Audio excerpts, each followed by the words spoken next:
Just south of downtown Atlanta, Georgia, is the Atlanta Motor Speedway. This track produces some of the most thrilling racing in NASCAR. Combine fast speeds with a threat of the big one around every corner, and you have the recipe for a wild Saturday afternoon for the Xfinity Series.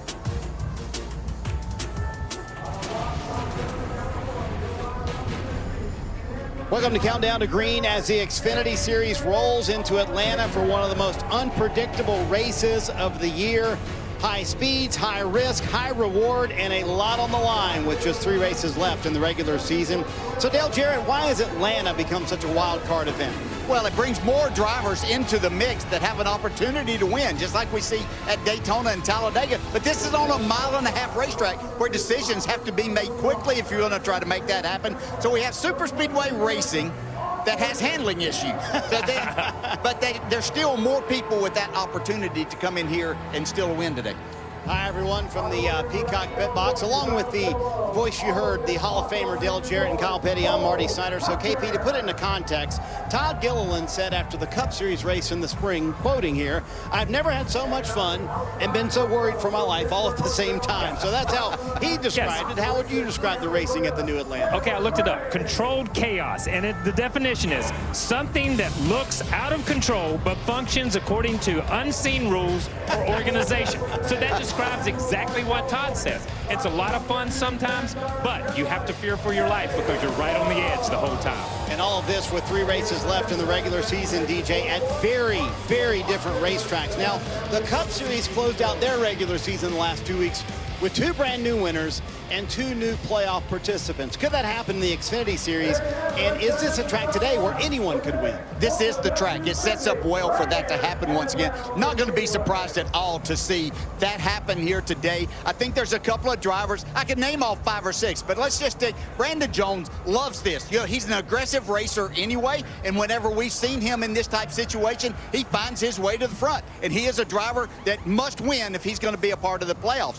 The other is Jeb Burton. He's even further back in the points, but you see him at Daytona and Talladega, and even in the previous races here, since we've been doing this since 22 at this track in this configuration, that is willing to take those chances to get himself in a position here to win. So I really believe that we're going to see a new winner here today. Yeah, and I agree with Dale. I think there's a couple of more guys. I think Parker Retzloff, we see what he did in the Cup car at Daytona. You look at Anthony Alfredo. He runs good at places like this. And I'm going to throw in a Colleague car. I'm going to throw in Josh Williams. He may park it in victory lane, if you get what I'm saying.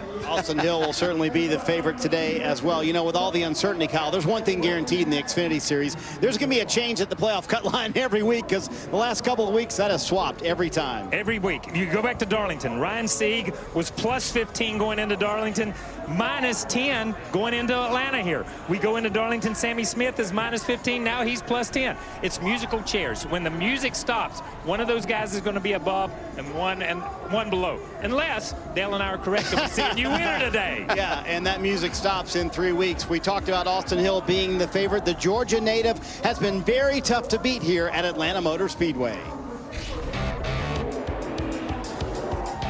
Oh my gosh. It's so unbelievable to win at Atlanta. Oh yeah, boys! Good job! How about that, boys?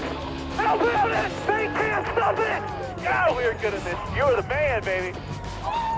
Oh my God, they fell in our lap. So awesome to win here at my home track again for the 3rd time. We are going to be some bad MFers all year, baby. Damn right, baby. We dominated that thing. Austin Hill has 3 Atlanta wins, the only driver in the field to win on this configuration. I know you didn't have what you wanted in qualifying, but what have you figured out here that nobody else has? We're just really good at, taking the runs at the right time, controlling the race when we need to. And Derek Nealon, my spotter, and I, we just do a good job working together. Hopefully we do that today. I'm looking forward to working with my teammate, Jesse Love, and hopefully we can keep both of these RCR Chevys up front all day.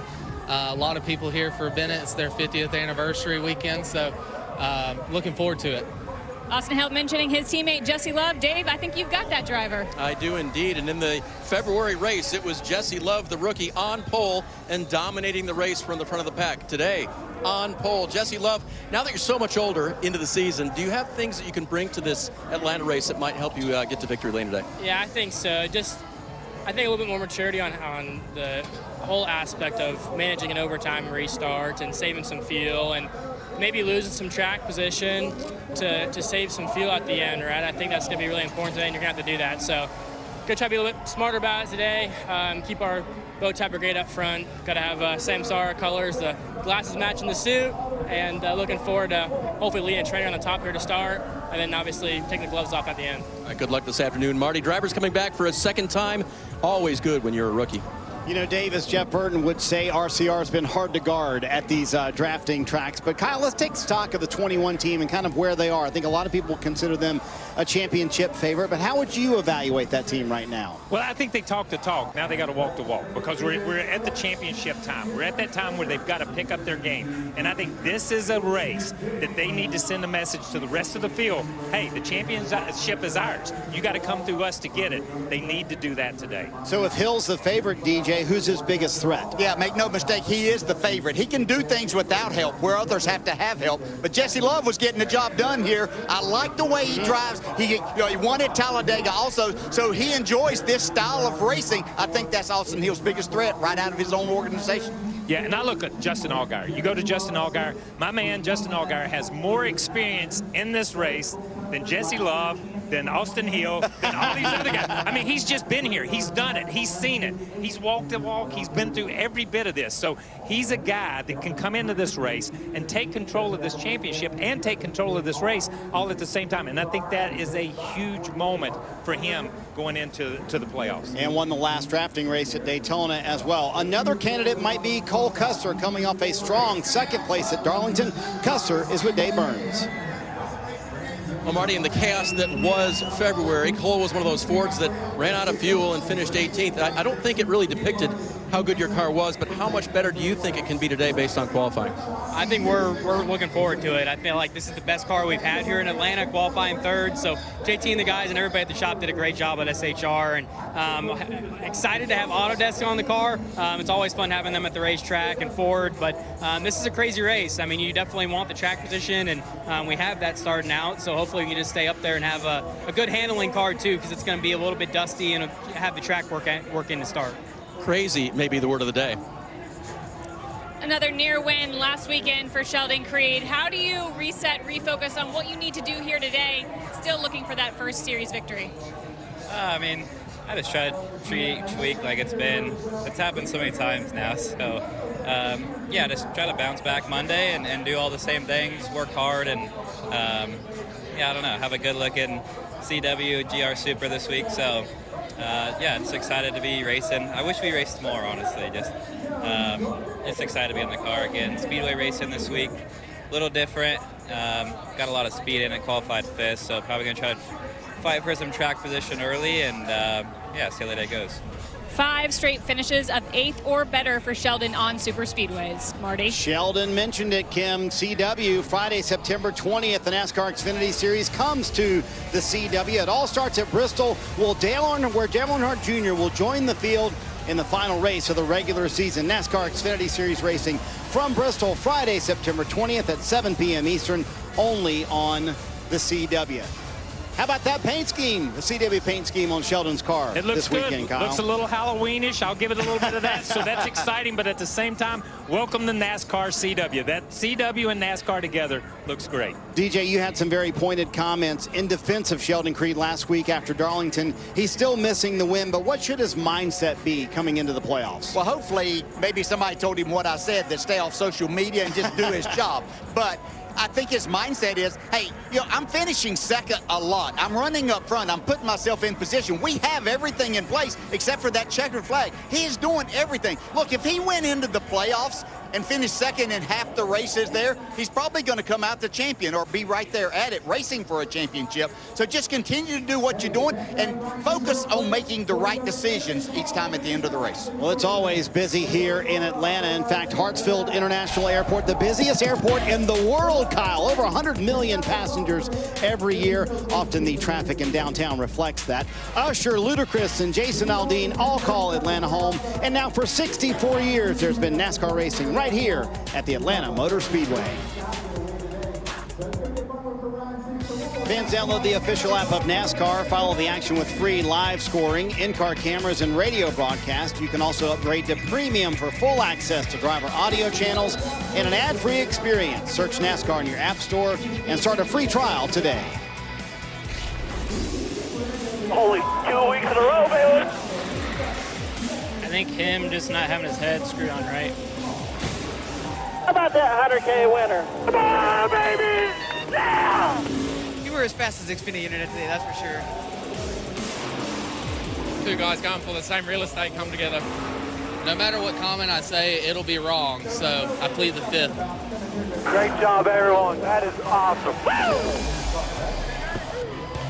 Take it off, man. Stay focused. He's just a idiot. I wouldn't know if I owe him one. He's going to call me this week and apologize and then show me his Superman photo or whatever the hell he does on top of his car. Woo! Race over, guys. Hell yeah, man. Way to do it. Proud of you. Good job, buddy. Congratulations. This season's had everything for the Xfinity Series, all leading to this, DJ. Pretty good bet this picture will change by the end of the day. Oh, I don't think there's any doubt, but as we can see, that with the playoffs, and if they were going to start, exactly what drivers would have to carry through the playoffs. I think that's the most important thing on some of these drivers' minds right now, finishing as high up as they can and adding to those playoff points that could help them. We never know when one might move you into the next round of the playoffs. Happened in the Cup Series for the regular season championship. Let's hear from both of the drivers near the playoff bubble, starting with Sammy Smith, who's with Dave. Well, Marty, certainly is a lot on Sammy Smith's mind. The bubble being right there, you're just above it. But what's up with the qualifying of 19th? Is there any particular reason for that? Any concerns for you? No concerns as of right now. Hopefully the handling will come into a factor with it being hot and slick. That's kind of how we seem to set our stuff up today. So hopefully that's the case, and we can make our way to the front. I know it's going to be a long, hot race, and hopefully we can get up there, get stage points, stage 1 and 2, and be there at the end. All right, is today the day? Ryan is asking me, let's ask him. You come in 10 points below the elimination line. You've jumped back and forth to the good and then to the bad. Knowing anything can happen at super speedway style racing, how do you approach today to get back on the right side of the points? Just do all I can do, go try to win this thing and get as many points as we can. And we've already started today off right, qualifying ahead of the 2 we're racing. So that's a good start. We just got to maintain our track position and try to hopefully our car's psyops forward fast enough to stay up with them and try to get up to the top 5 and try to win this thing at the end with some strategy or anything we can do to try to win. But just try to get as many points as we can. So all in all, I think we've started off better than we have the first race. So we got going in the positive direction. So I'm excited to get here, excited to have all the fans and family and everyone here at Atlanta. So it's exciting for me, and hopefully we get to get that win today. And Marty, how exciting would it be for Ryan Sieg to win in his home state of Georgia? Yeah, from up the road in Tucker, Georgia. So time is running out for either one of those drivers to claim a spot in the playoffs. So, DJ, give me a path for a driver in the next 3 races to make the playoffs, and you'll start with Ryan Sieg. Yeah, and so I'll say this first, that Ryan and Sammy both are in a tough spot. They want to race. They know this is a win opportunity here today, but they also have to gather stage points and as many points as they can get at the end of the day. But for Ryan Sieg, I think this is the opportunity. We saw him run and have a top 5 finish at Daytona. I think he has to take advantage of this. I believe that Sammy Smith has the advantage in the 2 races coming up. Yeah, they both got to make their own path, and they've got to be consistent. Sammy Smith has to be consistent. He's got to put 3 races together. So far, he's not been able to put 1 race together. So the pressure is on him to come out and consistently run in the top 10, top 15, and get some stage points. You know, now that Atlanta Motor Speedway is a drafting track, that means spotters play a bigger role than ever. For the pre-race show, Jeff Burton is our eye in the sky. Jeff, is the spotter role at Atlanta any different than Daytona and Talladega? Well, Marty, it really is. I'm up here hanging out with the spotters, and the reason it's more difficult is because things happen quicker. It's a 1.5 miles, but it races like a super speedway. The corners are tighter, the radiuses are tight. You're wide open in the gas, but when a move comes from behind, these guys, they got to be on it. They got to be telling their driver immediately, go to the top, go to the bottom. Spotters today much more help these drivers drive race cars on this type of racetrack than ever before. And I want to tell you, the reason I'm wearing these glasses, it's a challenging situation for them today. This white surface on the bottom, on the ground up here, it's like a mirror. It is just immediately just blasting them with sunlight, and it's a challenging situation.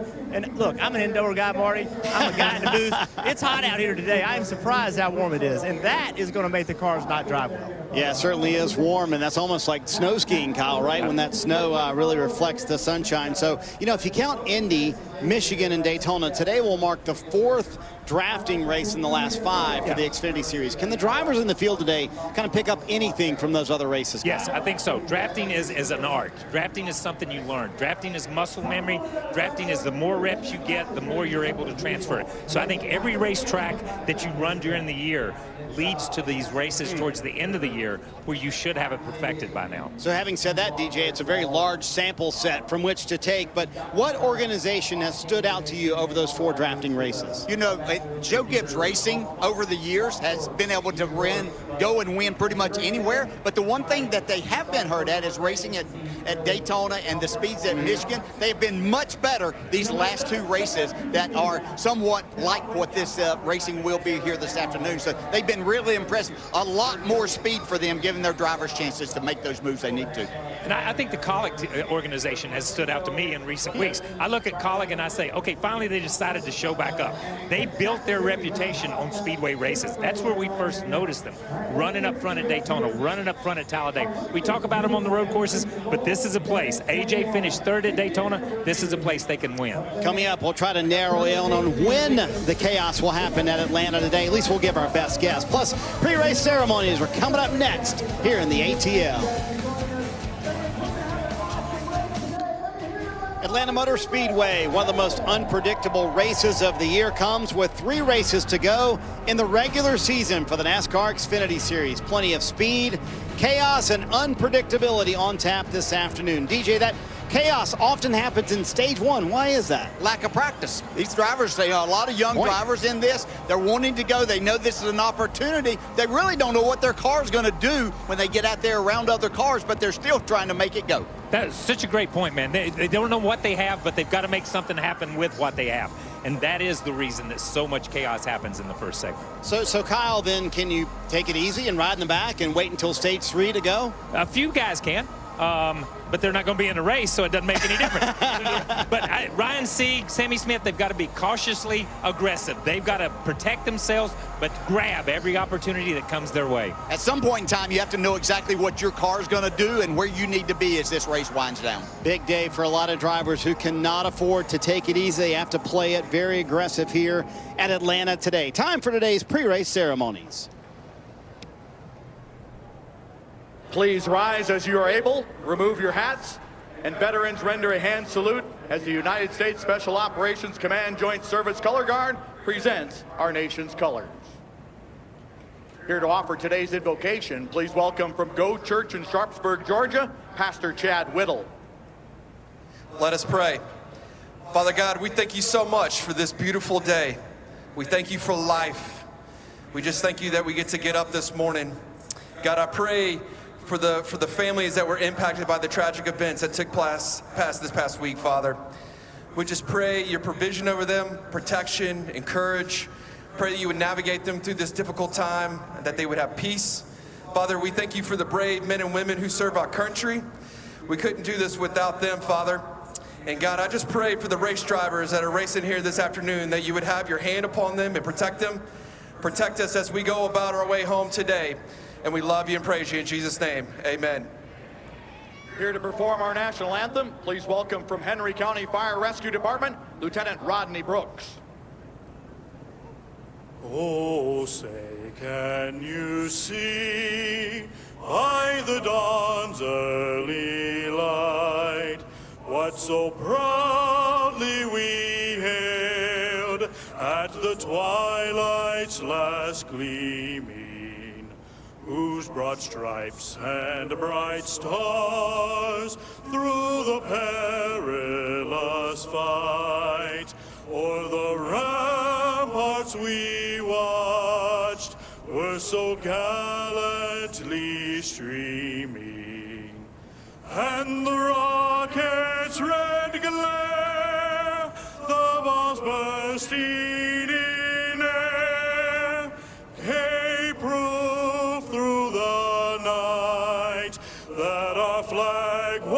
still there. Oh, say does that star-spangled banner yet wave o'er the land of the free and the home of the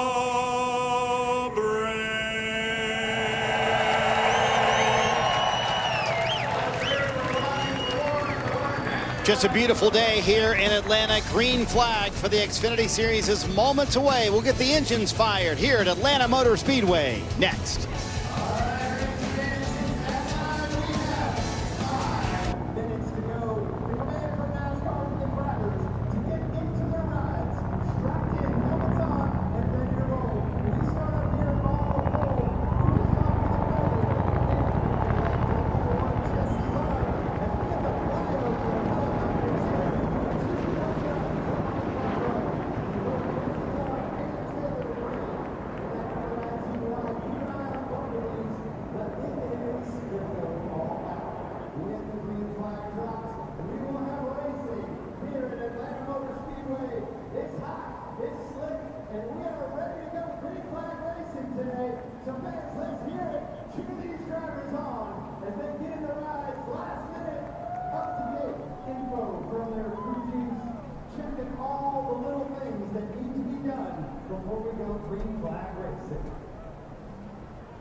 You never know who could win in the Xfinity Series. The last 7 races, 7 different winners. Sam Mayer would love to make it 8 for 8. And the one team needs something good to happen. Their last 4 finishes, 37th, 37th, 13th, and 28th. Marty Lindley, as crew chief, told me they're banking on today being the turnaround they need. Mayer's best drafting results have come right here with 3 straight finishes of 11th or better. They're hoping for another good result today and some positive momentum, Dave. Shane Van Gisbergen, the 97 driver, is new to the Xfinity Series this year, but he now has 3,200 laps of experience. When I talked to him this morning, he said that is key for him. He's learned how to do this Xfinity Series racing, even at Atlanta, which is a crazy way to do it. He feels like that experience today will be beneficial to him. He's already locked in the playoffs. Now it's just about learning and getting to victory lane. Kim? Well, Dave, Parker Kligerman and this number 48 team always feel good when they come to super speedways. In fact, crew chief Patrick Donahue told me they feel like they deserve a win here. He said they've always run up front at Atlanta with Parker and every driver who has been in the seat prior to him. The team's best finish this season came a couple of weeks ago at Daytona, another drafting track where Parker finished third. This team is so strong when it comes to this style racetrack. Although Parker qualified 16th, that is not a concern. He said, look for me out front, guys. So, DJ, at drafting tracks, drivers often make plans to partner with other drivers to help them get to the front, but they all say it's harder to do here at Atlanta than it is at Daytona and Talladega. Why? 100% harder, and every driver that I talked to today, Xfinity or Cup, talked about the quick decision making that you have to do here. You can't be looking for partners. You might find them by accident, but it's so much harder here because the straightaways are so much shorter. Yeah, you just stumble onto a partner and then you claim it and show how smart you are. Because things happen so fast, you can't make those decisions. So you mean all those times back in the day, Kyle, where you worked out something with a teammate, that doesn't apply here at Atlanta? That goes out the window here at Atlanta, except when it comes to going to dinner, buddy. Yeah, you just got to draft with whoever's around you, and then you make the dinner reservation later. Let's get the engines fired here in Atlanta. And now race fans here to say the most famous words in motorsports. Please welcome the Lieutenant of Operations from Henry County Fire Rescue Department, Jason Gruber.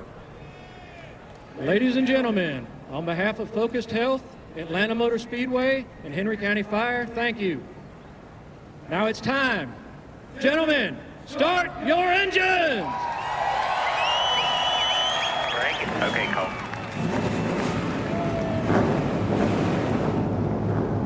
Could there be a new winner and a new playoff driver? We're about to find out. Green flag for the Xfinity Series in Atlanta is next here on USA.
It's been a wild 2024 for the NASCAR Xfinity Series. Next up, the Atlanta Motor Speedway, which has a 64-year history, but this is a brand new Atlanta Motor Speedway. It's now a drafting track here at AMS. High speeds, high risk, high reward, and with 3 races left in the regular season, there is so much on the line. 16 drivers know a win today changes their entire season with an automatic spot in the playoffs. But is the move to get the win worth the risk? That's the question they'll be asking themselves all 250 miles today, Dave. Marty, track position is a phrase we will talk about a lot today. If a driver gets it, he wants to keep it. If he doesn't have it, he wants to get it. And the pit crew can be a whole lot about that. The crews on pit road will try to gain more for their driver right here on pit road, or they'll try to keep what they already have. They don't need to be the fastest overall. They just need to not make mistakes and keep their driver in contention to try to get to victory lane, Kim. Just 3 races remain to determine who will earn the last 4 spots in the NASCAR Xfinity Series playoffs. And those tracks could not look any more different. Like Marty said, today, a fast mile and a half, you have to master the draft. Next week, 2.45 miles of twists and turns at Watkins Glen. And then finally, the high-banked concrete of Bristol, the world's fastest half mile. It is a 3-race shootout. Who will get to run for a title? Rick, let's find out. And Kim, Atlanta Motor Speedway is now racing as a super speedway. So definitely uncertainty is out there in front of us. NASCAR Xfinity Series from Atlanta Motor Speedway, the Focused Health 250. Hello, everyone, alongside the mayor, Jeff Burton, and our crew chief, Steve Letarte, Rick Allen with you. So lap 1 of this race will be the first time that there'll be more than one car on this racetrack this weekend. What can we expect? Chaos, in a word. You know, it's a super speedway, as you said, but it's on a 1.5 mile racetrack, Steve. This is not a great big wide racetrack. It is a small 1.5 miles, but you're wide open in the throttle, having to make things happen. The space is what multiplies the speed. We aren't going to see max speeds of the year, but we're still going to be fast, 180 or 185 miles an hour. But now let's take those speeds and condense them. This is like taking any sport and condensing the arena, and that's what these drivers have to do. Where a normal speedway is to be breaking up a few hundred feet, here it'll be tens of feet. That's what they're splitting up in these corners. There's just not a lot of room, yet the drivers somehow find space for 3 and even 4 wide action. Oh, can't wait to see that. All right, let's take a look at the starting lineup. Familiarity at the front of this pack because Jesse Love has won the pole once again. Taylor Gray will make up the other car on row 1. All right, Jeff, let's dial up the driver of the 39, Ryan Sieg. Ryan, it's guys in the booth. You with us? First steer yellow. That's so. I'll remind you. Give them a little bit of time here.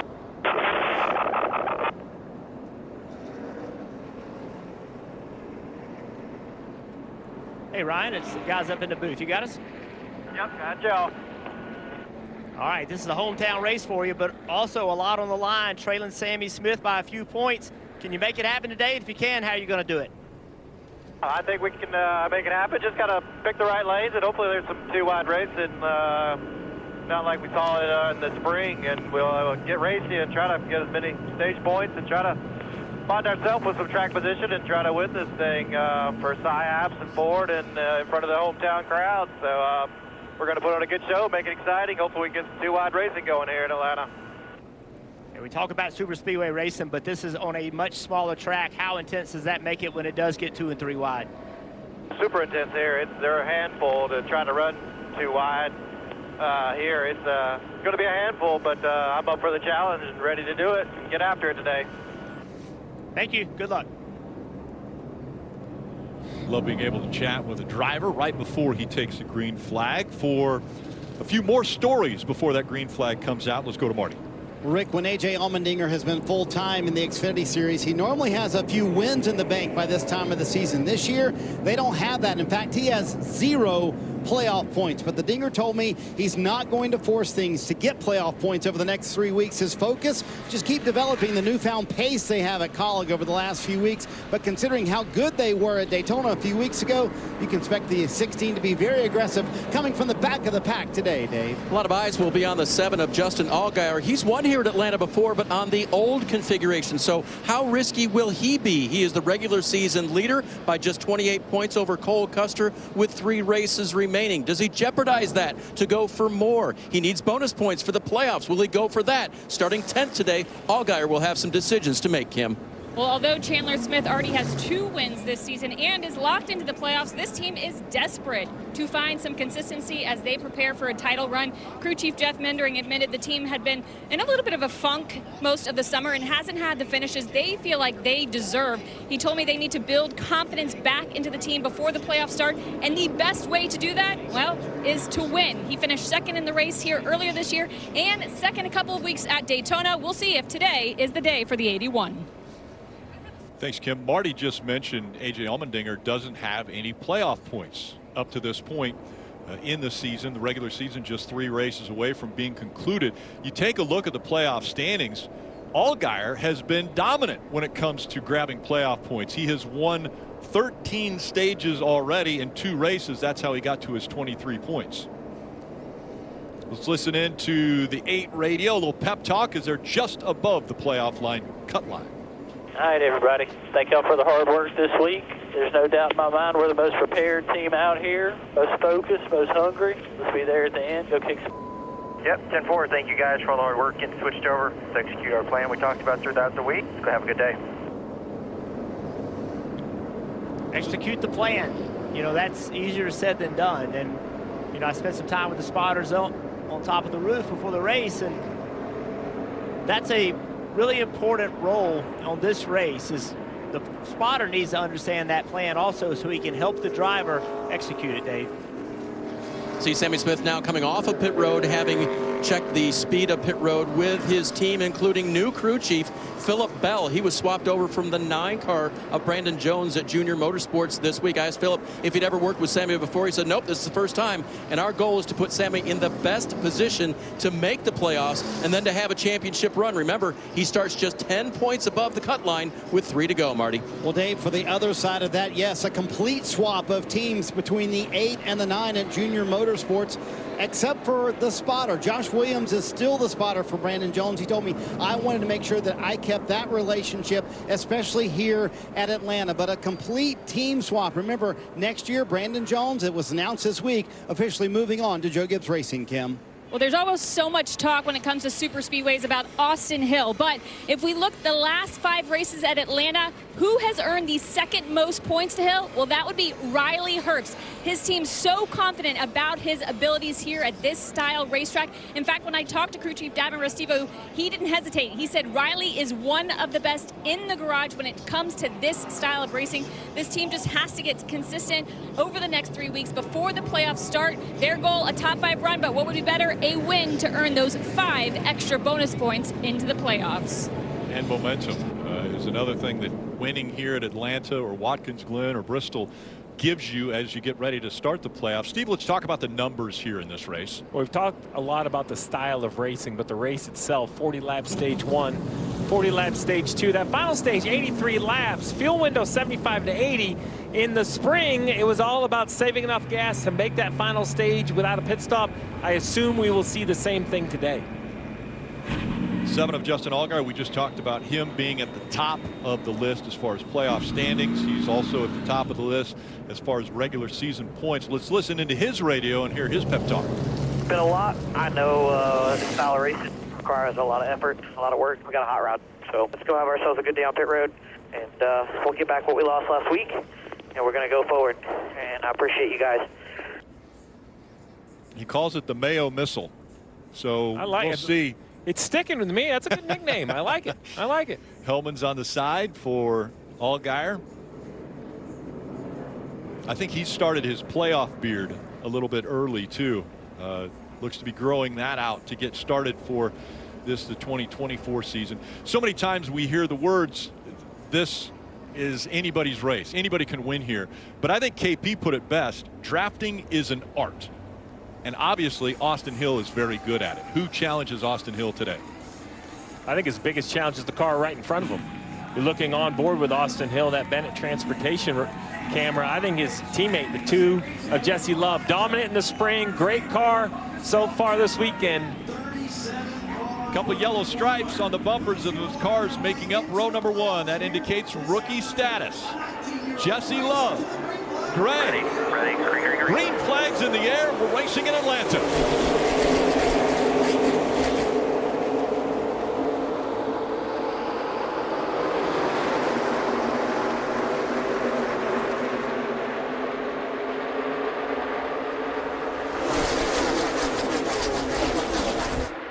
It's super speedway racing, and at Daytona and Talladega, that means they can't lock bumpers. Here, they can, and we see the 2 getting pushed out in front by the 21 of Austin Hill, and so the RCR cars separating themselves, running first and second. The 3 wide back there, a couple more rows as you see the top lane instantly has the run on board with the 27 of Jeff Burton and that State Water Heaters camera. You see 3 wide in front, not very stable. You see the back of the cars dancing around.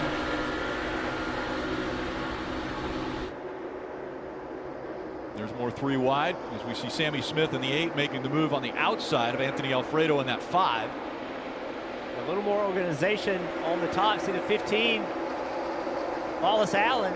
He had some trouble with his car getting in the corner. Back, still lined up outside. All good. Lost a little momentum and he fell back a few spots. As we were talking to Ryan Sieg before the race, he talked about wanting to see double file racing, and this is what he was talking about. This front group, they've all worked together. They're in line. They're not going to challenge each other at this point. They're going to try to get away from the crowd behind them. But you see how it stacks up. That 3rd place car, the 81 of Chandler Smith, was out of the gas on corner entry into 3. I don't know if the car just didn't drive well, but it kind of stacked Allgaier up, and behind Allgaier, Gray did a nice job of not getting into him. Now Allgaier says, you know what, you're out of the gas so much, I'm going to come to the outside and try to pass you off too. He falls back. There was a little contact there, so the 31 got into the back of the 15 here. Yeah, well, the 15 is like he doesn't know he's there or something, or maybe his car's loose and he had to steer it down there. That 7 car looks sporty right now. He went around the outside of Chandler Smith, and his car through the corner looks very stable. As he drives up to the rear bumper with really no concern. The question is, you have somebody that can go with you, right? He could maybe pop out of line and try to make a move, but he just passed Chandler Smith, whose car wasn't handling well, and look at the gap. Chandler can't go with him right now. His car doesn't drive well enough. And I think if you're the 7, there's no reason to be too forceful with 34 laps to go on the stage. I think you just kind of take your time. You're in a really good spot right there.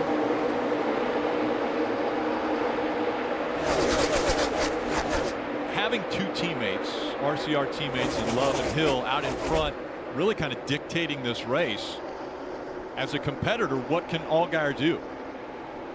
I think that's the big issue, right? If Allgaier turns underneath the 21 or goes on the outside of him, he has to have somewhere to go, right? There has to be a gap between the 2 and the 21 that he can fill, or somebody go with him and try to pass both of them. Right now, I agree with you, Steve. You know, Chandler Smith was kind of giving it to him. You know, his car just wasn't driving well enough, so it was easy for him to pass. But unless he has some help, there's nowhere to go right now. We're in trouble. Who said that? That's the question now. Sammy Smith on the bottom. And Sam Mayer on the 1.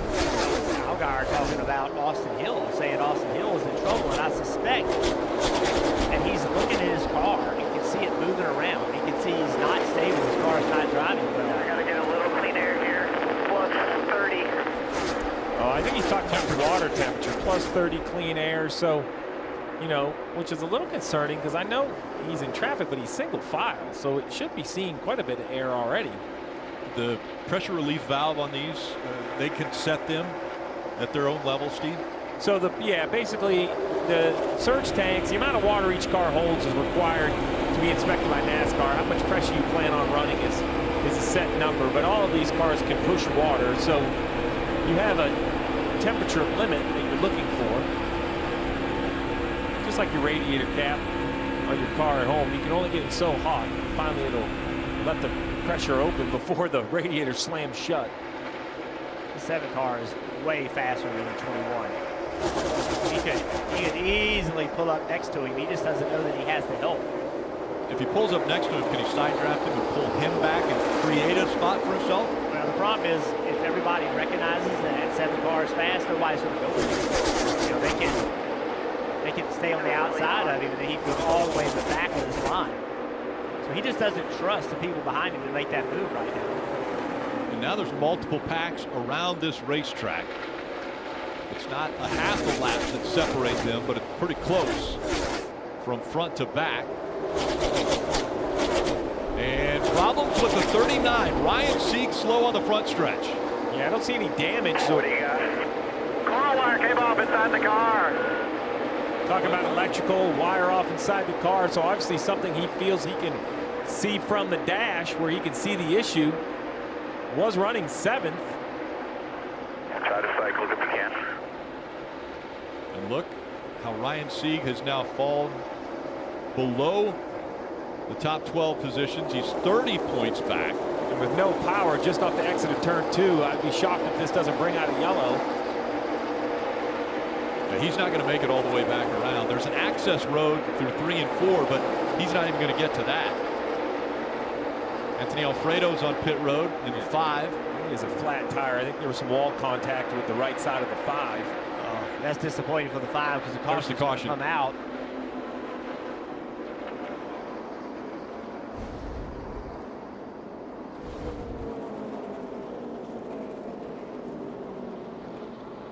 Alfredo's car just got tight behind those other guys. Just couldn't keep it out of the wall. Talk about handling, how it matters, and that's a great example. So the 5 on pit road, but it was the 39 that's not able to continue that brought this caution out.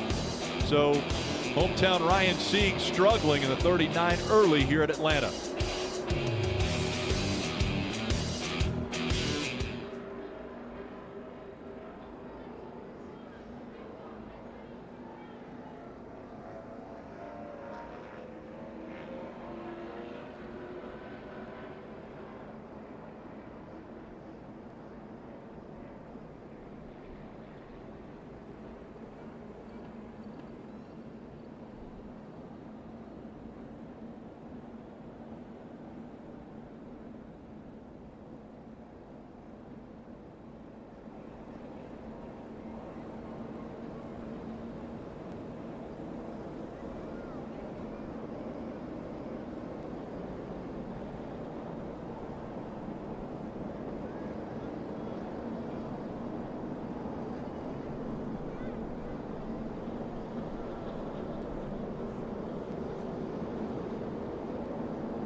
NBC Sports coverage of NASCAR on USA is brought to you by Toyota.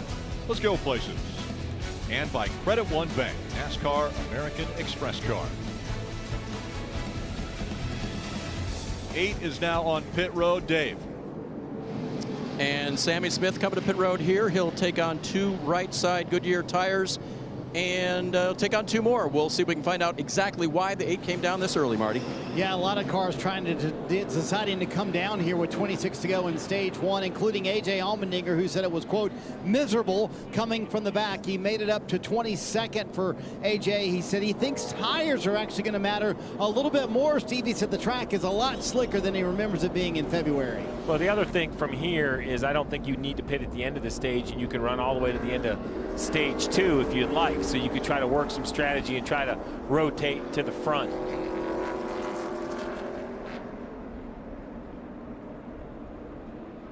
How about the 39 talking about a coil wire? Well, he said that the coil wire came off. So one thing, you know, Xfinity cars right here is basically the electronics, right? That's where the coil, the ignition box, all of those are up on the dash. So, you know, I hear a lot of times drivers kind of thinking what's going on with it. The coil wire coming off is pretty specific, Jeff. So all I can figure is he could literally see it falling off on the dash in front of him. Yeah, he saw it and could identify the issue, Dave, and they jumped in there and got it fixed. And Jeff, this is tough for the team that prepares this car just 50 miles up the road in Tucker, Georgia, a northeast suburb of Atlanta, and they came here with high hopes. They can still get it done today, what they need to do. But as he comes to pit road here, you can see the replay. They're pointing right to it. Tommy, the engine tuner there, pointing to it and getting after it, making sure the window's back in as well. That's the other thing. You got to seal this car back up and make sure it is right for racing for Ryan Sieg. So as they go to work now, they'll change tires here, give them an actual pit stop, and change the Goodyear tires and fill them full of fuel. Yeah, that's exceptionally frustrating because that's, you know, that's just a mistake that no team should make, right? That's just an easy application. And for that, you saw how easy he pushed it back on there. That's just an unforced error. Yeah, the connection to the coil is much like a spark plug wire. You know, it kind of has a rubber boot. It just snaps in place. Like you said, Jeff, those are just the simple mistakes that can easily eliminate you. He's still in the race, is still rolling, but 2 laps down, with Alfredo being 1 lap down, it gets to be more difficult at this point. Marty. Steve, for a driver sitting in 16th, Sam Mayer has a lot of confidence. Here's his conversation with Marty Lindley under the last caution. Listen. Sam, what do you got for balance right there? This is the best Atlanta car you've ever built, Marty.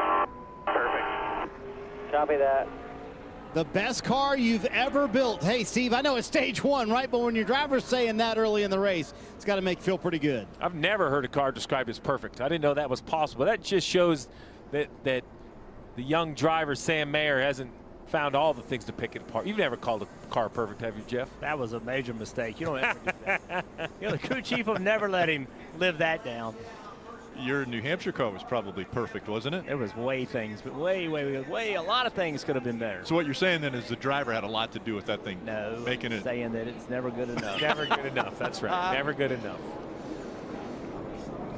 Now it's going to be the 18, that CW car. They'll be on the inside of row 1. Jesse Love on the outside. As we get back to racing here in Atlanta.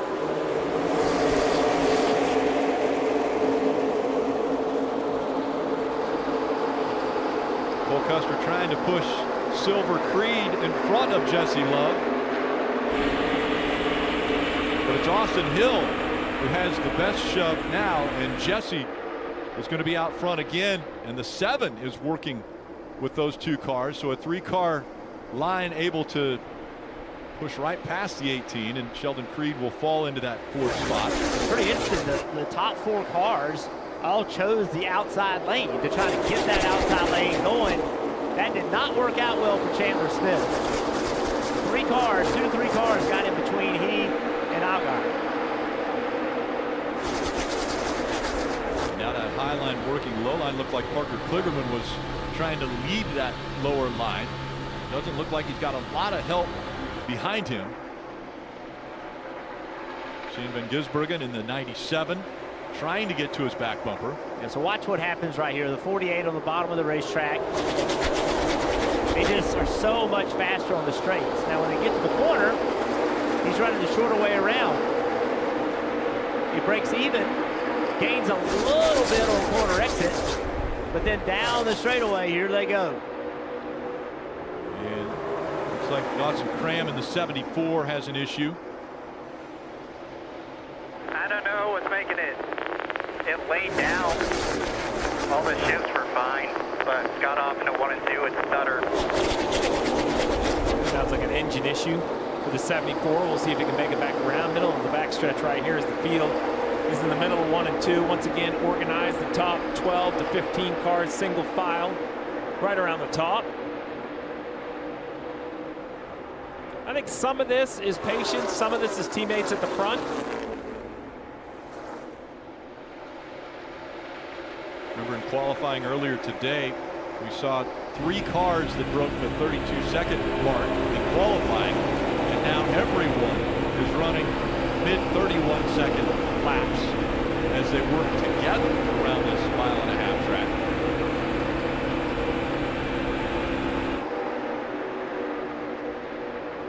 Austin Hill in the 21, running second right now, Kim. Yeah, and Austin Hill, so good at these tracks, understands what you need to do to hold off the field and understands how important teammates are.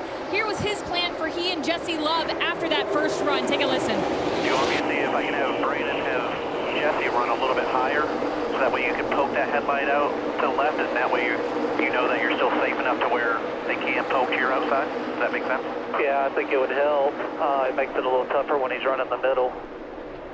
So again, there you heard Austin spotter Derek Nealon talking about how he'll work with Brandon Benesh, Jesse spotter, the two of them working together, Dave, to try and hold off that 7 of Justin Allgaier. Hold off Allgaier. Some saying he ought to just chill out right now. That might have been the driver right in front of Allgaier of Jesse Love back there. But Jesse running in the lead position, the 2 car. He told me this morning, I think what I've learned over the course as the 7 now coming down, Allgaier's got it. Rick, you take it. Big run for the 7 of Allgaier. He got to the inside of that 2.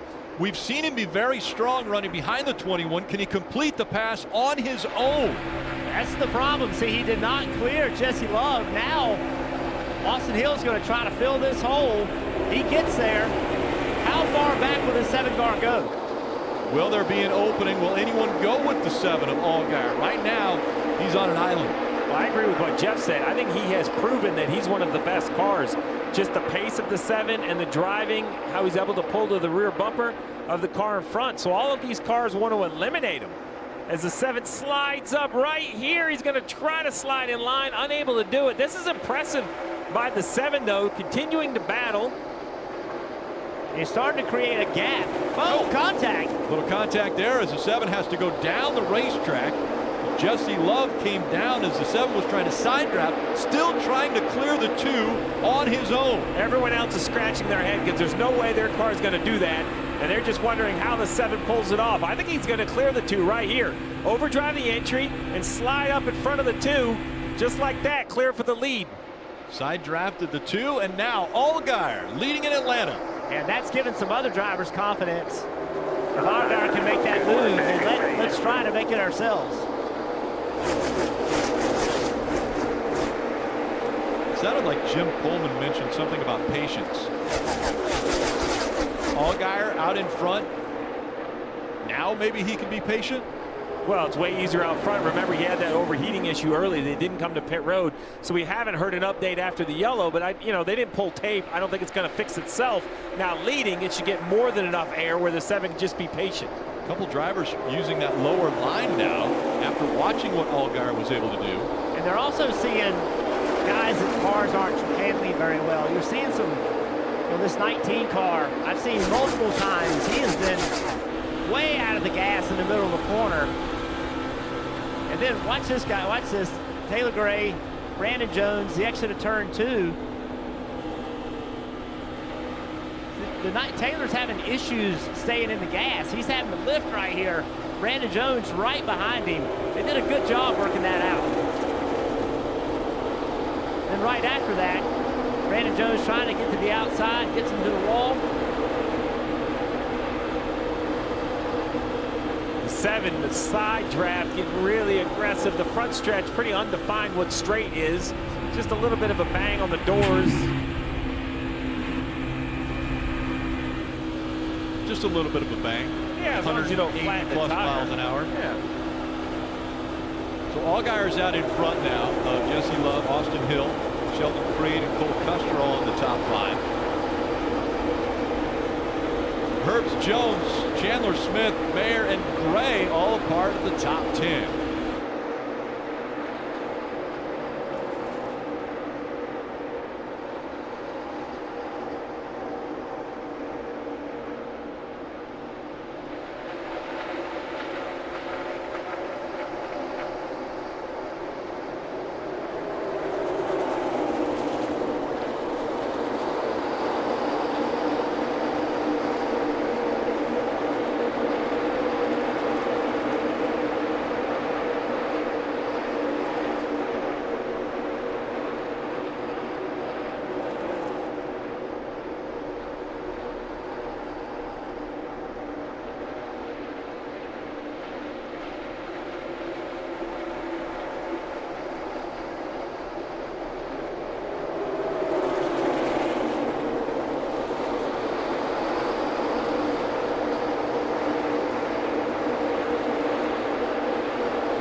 just a couple weeks away. Friday, September 20th, the NASCAR Xfinity Series comes to the CW. It all begins in Bristol when racing legend Dale Earnhardt Jr. is going to join the field against the series' top drivers in the final race of the regular season's NASCAR Xfinity Series racing from Bristol.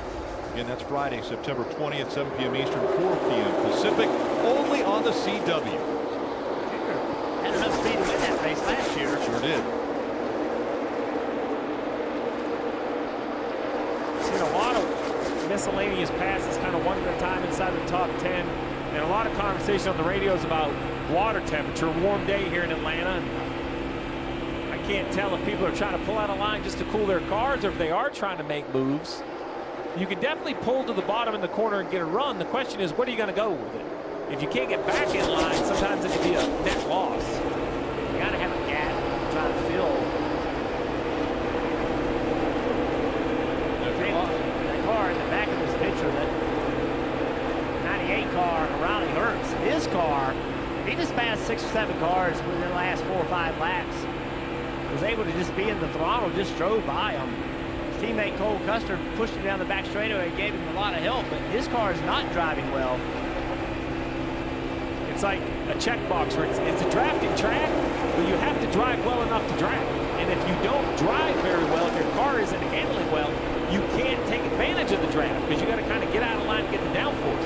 Speaking of out of line, Austin Hill up the racetrack, and so that has allowed the two of Jesse Love to get to his inside. Will that be bad for Jesse Love as we're coming up on 3 laps to go? These top 4 cars all already have won and are locked into the playoffs. How aggressive do they get for that one playoff point to win the stage?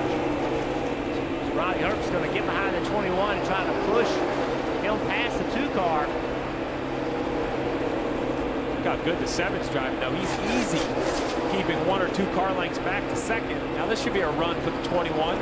Can he do something when he gets to the corner with it? The 2 pulls the 98 off the 21, so that takes that momentum away with those 2 cars. To the bottom of the racetrack, a little squirrely there for the 2 of Jesse Love. Man, that 98 got right on his right rear quarter panel. He pulled the side force away. Great save by the driver of the 2. Less than 2 laps to go in stage 1. I think Riley Herbst has the speed to try to make the move.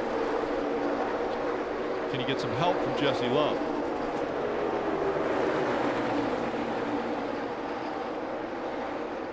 I just think the 7's too fast. I mean, I think the 7 can run the bottom, that wide open throttle, and remove the opportunity for anyone behind him to get an offensive run. It's his hands into Riley Herbst right now.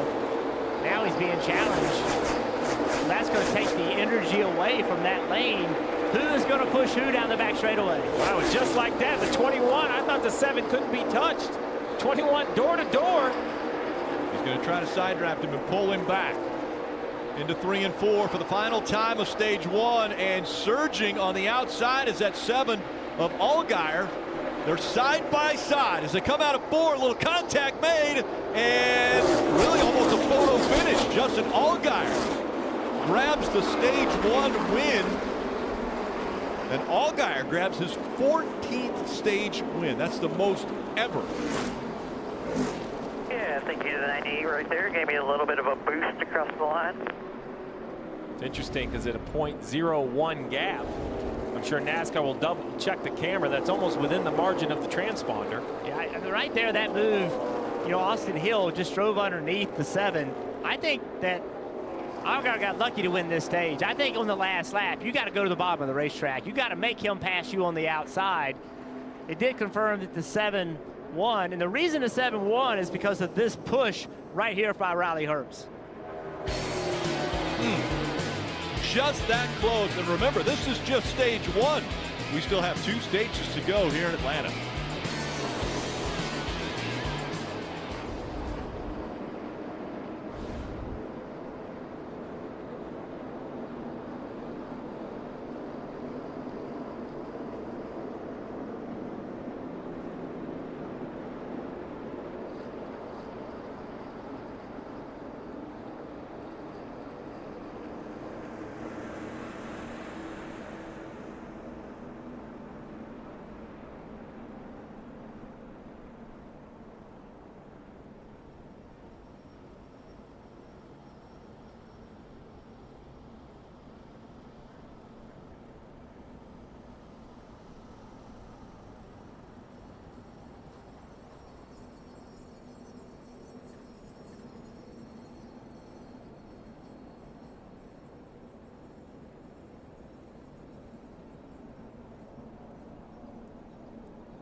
Make sure to join NASCAR's free rewards program and start earning points that turn into member-only rewards. You can earn every time that you check in for a race. You can trade points in for free tickets, as well as one-of-a-kind race day experiences. Visit NASCAR.com/fan rewards. You're watching the Focused Health 250 here on USA, and winner of stage 1 is Allgaier. Mentioned 14 stage wins. That is the most stage wins ever in a season. And Allgaier still has 9 races to go and a couple more stages even in this race. Well, we talk about during qualifying and, what's the strategy? Well, the strategy is doing this right here, just leading laps. There's not a lot of strategic calls from on top of the pit box in the Xfinity Series with the limited tire count. You kind of pit at the end of each stage. So he's just good enough in each stage to lead a lot of laps. Let's head down to the Peacock pit box and check in with DJ and KP. All right, guys, we knew it was going to be exciting, and the end of stage 1 is separated by 100th of a second. Yeah, it's crazy. They talked about it in pre-race. We heard Marty bring it up. Can you have a plan? They had a plan. Austin Hill and Jesse Love ran together the whole time. And where's the 98 come from? Where does Herbst come from to help Allgaier win the race? Yeah, remember that he won at Indianapolis with this very package that they are running here today. Riley Herbst did. So he's got a fast race car.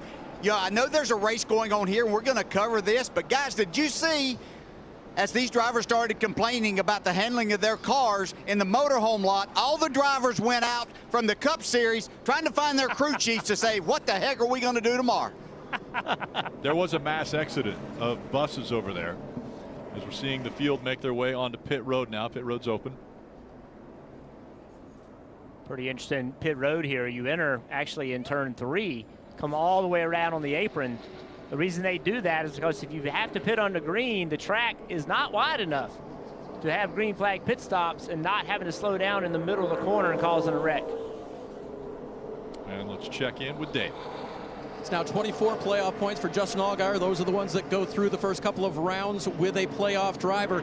He got 2 right side Goodyear tires, 2 cans of fuel, and then they're going to take all 3 rows of tape off that front of that Camaro to cool the car down, Kim. Riley Herbst in the middle said it's a little loose, but wow, it is fun. I just need a little more right rear grip. As you see Austin Hill on the bottom, he said he was out of control getting into 3, had to completely bail out. It's way too edgy.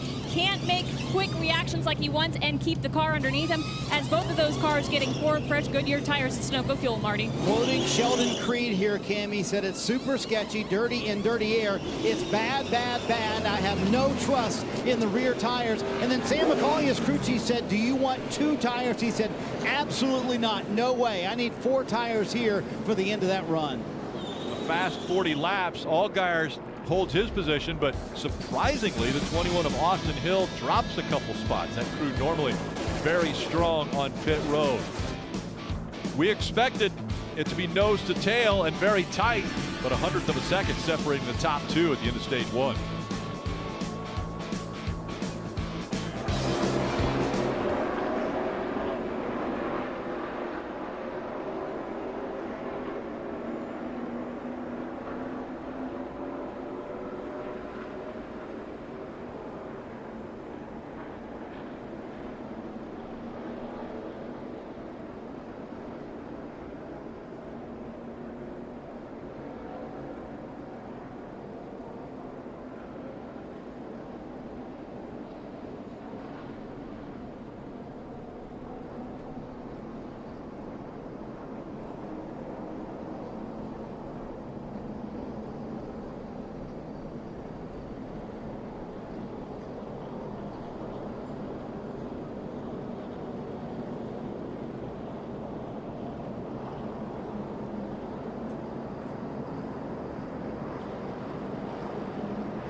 NBC Sports coverage of NASCAR on USA is brought to you by Progressive.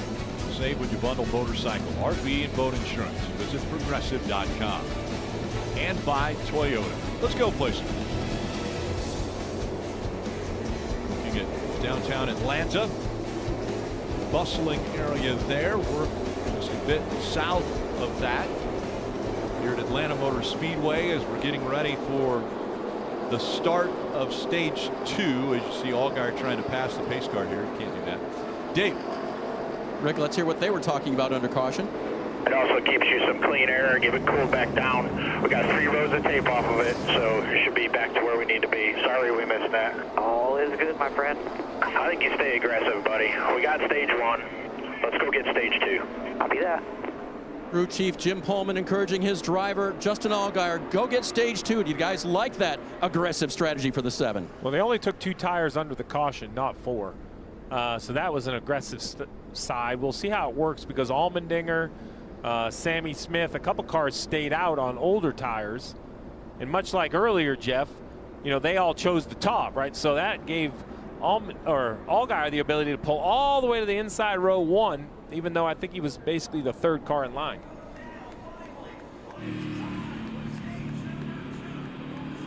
Allmendinger, Allgaier.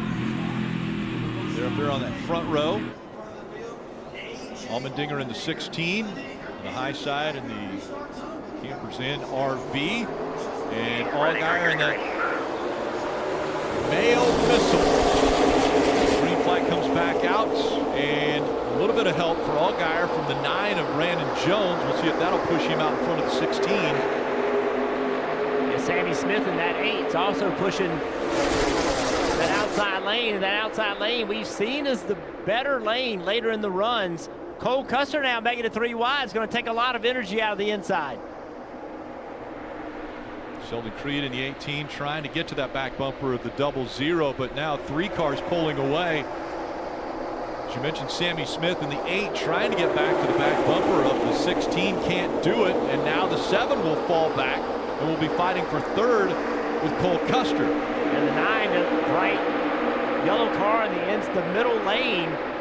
He had a teammate right behind him, and the teammate didn't go with him. And when that happened, now he's by himself in the middle, and they are flying by him. We're riding along with the 19 of Taylor Gray, that Toyota on board. We saw the run that he had trying to get to the back bumper of Jesse Love in the 2. Allgaier is full desperation mode right now. Stuck on that bottom lane with nowhere to go, no help. And I got to tell you, Steve, he put on 2 tires, and now he's going to be back in the pack. As this run goes on, if handling matters, he is not going to have a good driving car back here. Yeah, 2 tires was definitely a call to keep track position, but they also had to remove some of that tape, and you wonder if it took some speed out of the 7, because earlier he was able to kind of be on the attack mode at the bottom. Now losing ground to the outside lane is Custer with a really tight squeeze. He just decided he was going to move in there. It didn't matter. But the 98 of Riley Herbst was trying to close that gap. That's what the 7 of our guy needed. It slowed the momentum down on that outside lane. It allowed him to go to the bottom, gain some of that momentum back. Now he's trying to find a gap. If he could get in front of this 1 car. The 20 slides up the hill. He's out of line 3 wide. Truex will sneak his way back in.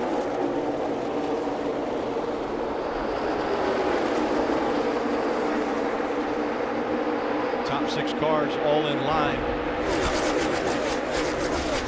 There's that 00 sliding, and maybe a little contact there with Sammy Smith. 20 Ryan Truex tagging the wall there. Loose. All by himself, got in the corner, and just car does not have the grip he wants. With that, Allgaier kind of got back in line at the end of the line. Now running in the 8th position, single file. So now I think he can go along here for a little bit and start trying to find those gaps and try to turn underneath. But when you start on the bottom, everybody's wide open in the gas. You don't have any help. Then there's really nothing you can do. But let's see what he does at the back of this pack. Allmendinger out there on 30-lap old tires as well as Sammy Smith. I think that's fine when you're at the front of the pack. We'll We'll see if they start to age. Still 27 to go in this stage. That's why Allmendinger was up front. We saw the 7 come to pit road, and so it was Allmendinger who got to choose that outside line. He's got Sammy Smith behind him. They're on the same strategy. Both came to pit road on lap 14. And they have to be a little careful because behind them is the 00 and the 98. Why does that matter? Well, they're 2 Fords and 2 Stewart-Haas Racing Fords. So I would imagine if they can get it timed right and the 00 turns down the hill, the 98 would follow. Teammates potentially working together. Marty, what about the 16 of Allmendinger? Well, remember how their day started, Rick. They had the power steering issues, so they had to go to the back of the field and try and work their way through, which A.J. Allmendinger described as, quote, miserable doing that. So Alan Schaas told me, hey, that's our only move, to not pit there. They took the caution in stage 1, did not pit at the end of stage 1, so they're going to stay out here until the end of stage 2. Dave, the question is, can they hang on to this lead for this entire stage? Marty Culcusser runs third in the black and white 00 car. At the end of that run, his car was extremely loose. He wanted to check for that. Remember talking to him before the race, he was very positive about the speed in this 00, just needed a little bit better handling, and now we'll see if he can make that move to the very front that you guys have been talking about. As we see Allgaier rolling underneath the bottom, you want to know how he could do it. Jeff, well, he's made up a few positions. Here's the challenge. I know handling matters, but it doesn't matter enough to go to the back of the pack. So from what I see is there are good and there are bad driving race cars, but no one really can just drive from the back to the front. You still have to worry about track position. Yeah, he gained 2 spots and then lost them back, and now he might lose this spot to Creed. This will help him, though, as Hill goes too wide in front of him.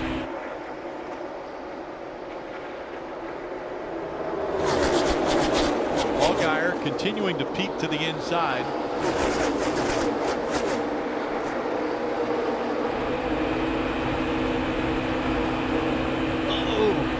Dave all the way up against the wall almost there, the 7, and on his outside was Sheldon Creed. And he's talking about the balance, Rick. These guys' balances are freaking terrible, man. You got the best car. Just do your thing here.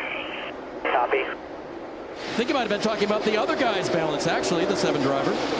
Yeah, we saw the 97 of SVG, Shane Van Gisbergen, get all the way up there and then drop all the way back again. Yeah, what started that, though, is the 18 of Sheldon Creed. Watch this right here.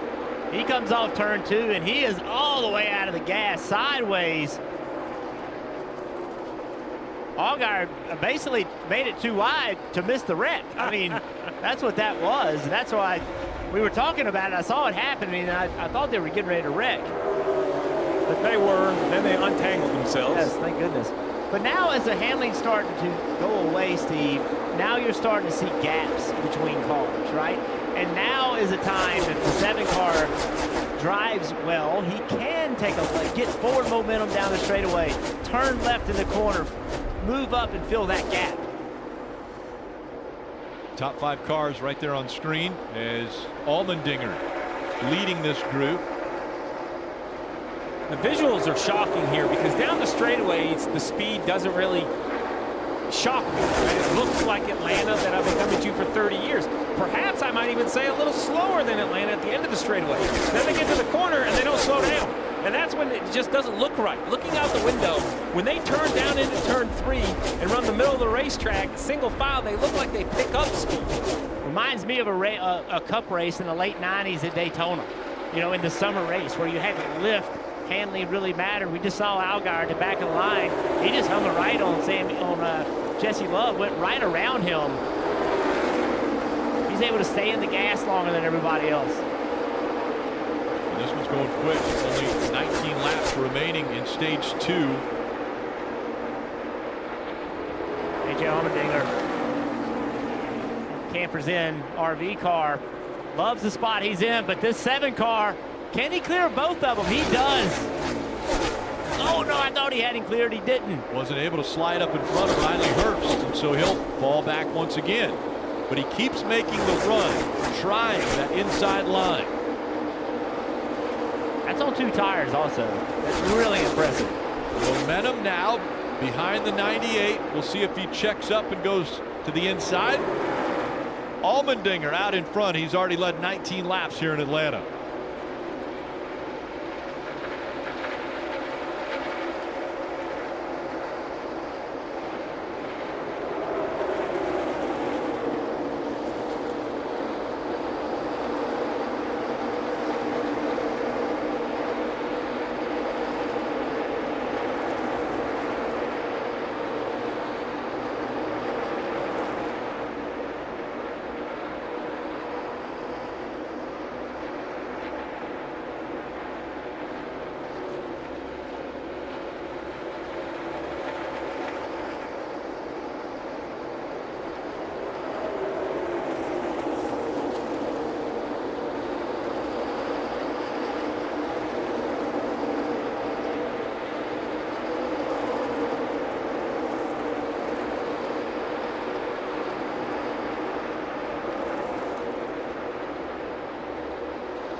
Grab your phone, scan that QR code, and that will allow you to sign up for the NASCAR newsletter to stay up to speed on all the latest from the track and get your chance to win 2 tickets to a 2025 race of your choice. You can also go to NASCAR.com/race ticket promo to enter, as we see the 7 still continuing to fight for positions, although now with the 19, that fight was for the 6th spot.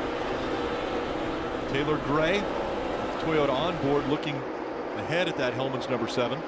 His teammate Sam Mayer ran the bottom and gave him some forward momentum and let him clear Taylor, but that is not going to work out well for Mayer. Under 12 laps to go, Austin Hill currently running in the 9th spot. Hill was second in stage 1, was battling for that stage 1 win, and now Austin Hill looks like he's kind of stuck back in 9th, Kim. Yeah, and he has not led a lap today compared to the 5 previous Atlanta races where he led a lap in each of those races. So what's wrong? Take a listen to the radio. Starting to maintain, but it's still just, if I go to make a move, it's really out of control, like really bad. That car just way too loose for Austin to do anything he wants to, and Marty, his team telling him they'll give him an adjustment, so he has something for the 7 in that final stage. Out of control is the phrase for Austin Hill. For Sheldon Creed, it's sketchy. Here, listen to this radio. Super sketchy, like that, 30 years, insane. The biggest problem is I just can't ride behind him in the corner, like I have to get air on the nose. Yep, copy. So by my unofficial tally, Rick, that's like the 11th use of the word sketchy from Sheldon Creed today. But Jeff, I'll tell you what, these drivers absolutely at the end of these runs have their hands full. Yeah, they really do. You can see whose cars handle well and whose don't. You know, the aggressiveness that you see from Sam Mayer, that you saw from Allgaier, that means they trust their race cars. And, you know, Hill was complaining about he just did not have enough grip. And if you can't be aggressive, and just when you see something immediately make a move, then you are really, it's a big disadvantage. And you can see how handcuffed they are, just not being able to be aggressive. Look at the 21 right here. He got great forward momentum, but he's going to be able to clear in the corner. That was an easy move, but that move came because the 18 is driving so poorly. And SVG tried to do the same move, wasn't able to completely clear Creed. And so now he's going to drop back behind the 1 and see if he can get the momentum back up. We'll see if Parker Kligerman gives him a little shove here. He stays behind him as Chandler Smith in the 81 works to the inside. That's where it's different than Daytona and Talladega. Daytona and Talladega, Parker could have drove right in there and shoved that car forward. But in the middle of the corner here at Atlanta, especially on these older tires, you just can't get in there and really push, which is making this run by Allmendinger and Sammy Smith even more impressive. 50 laps on the tires for the first and second place car. I actually think the 00 and the 98 are patiently biding their time with 7 to go. They have fresher tires. Can they use them in the closing laps of this stage? And I think A.J. Allmendinger took it personally when Marty reported earlier that he didn't have any playoff points. A.J. Allmendinger out in front, and if he could win the stage, it would be his first playoff point of 2024 as they come up on 6 laps remaining in stage 2. Allmendinger, Smith, Custer, top 3. I was going to say, if he could pull this off, it'll even be more impressive.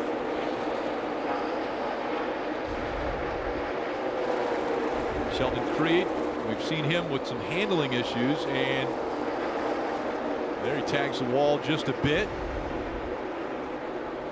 Now Chandler Smith's going to try to clear him, but not enough, and the 18 once again right up against the wall. Looking for the cushion. He's up there just trying to find something to grab him. Ryan Sieg, remember he was 2 laps down because of the electrical issue, still 2 laps down. He's running 34th, 2 laps down, but we see that 39 up there. So the 3 leaders, they drove away from the next group. Then all of a sudden, they started getting caught again. The 2 car is out of control loose, but still, I think there's enough time. If the 7 can get by the 2, and the 2 is sideways, he's going to be able to jump to the outside of him. I don't think Jesse Love wants any part of this. He just wants to finish this stage at this point. But I think this 7 might have even though he's way behind, might have a shot here. I think so. I think he's going to get just a big run on these front 4.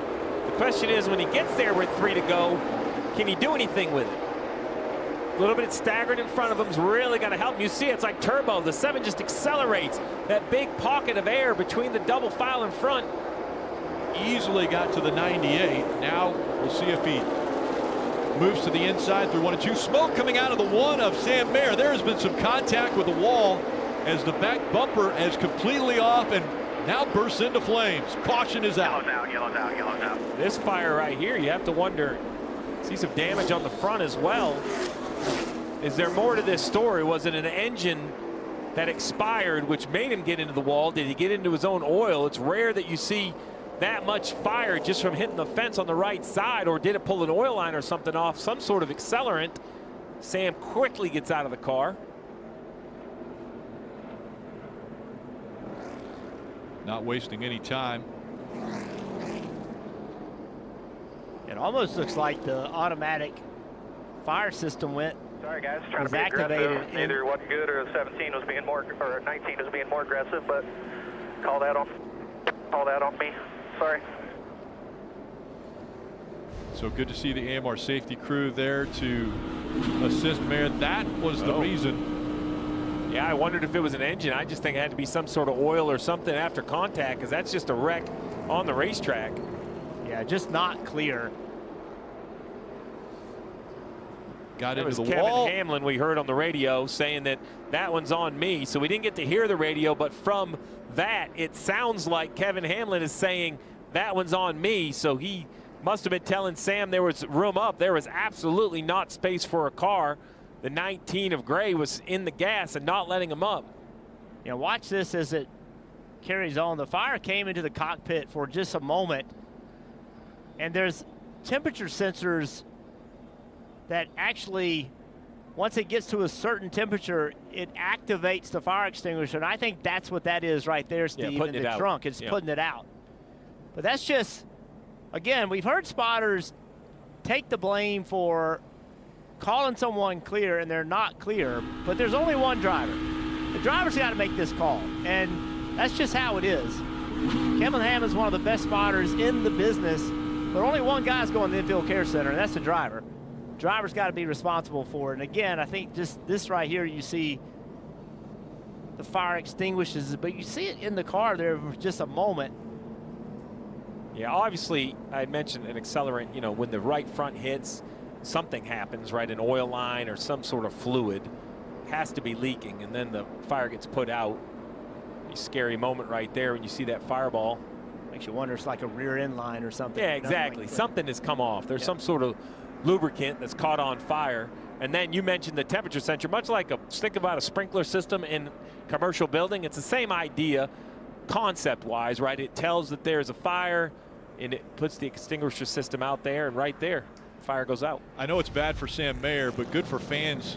You could see the fire rolling back toward the car. So we always talk about the air and how you can't actually see the air, but the fire showed us how the air rolls over these cars and can roll back and give them downforce on these cars. But yeah, the AMR safety crew got immediately to Sam Mayer, and they'll take him to the infield care center. But obviously the flames erupting underneath the one.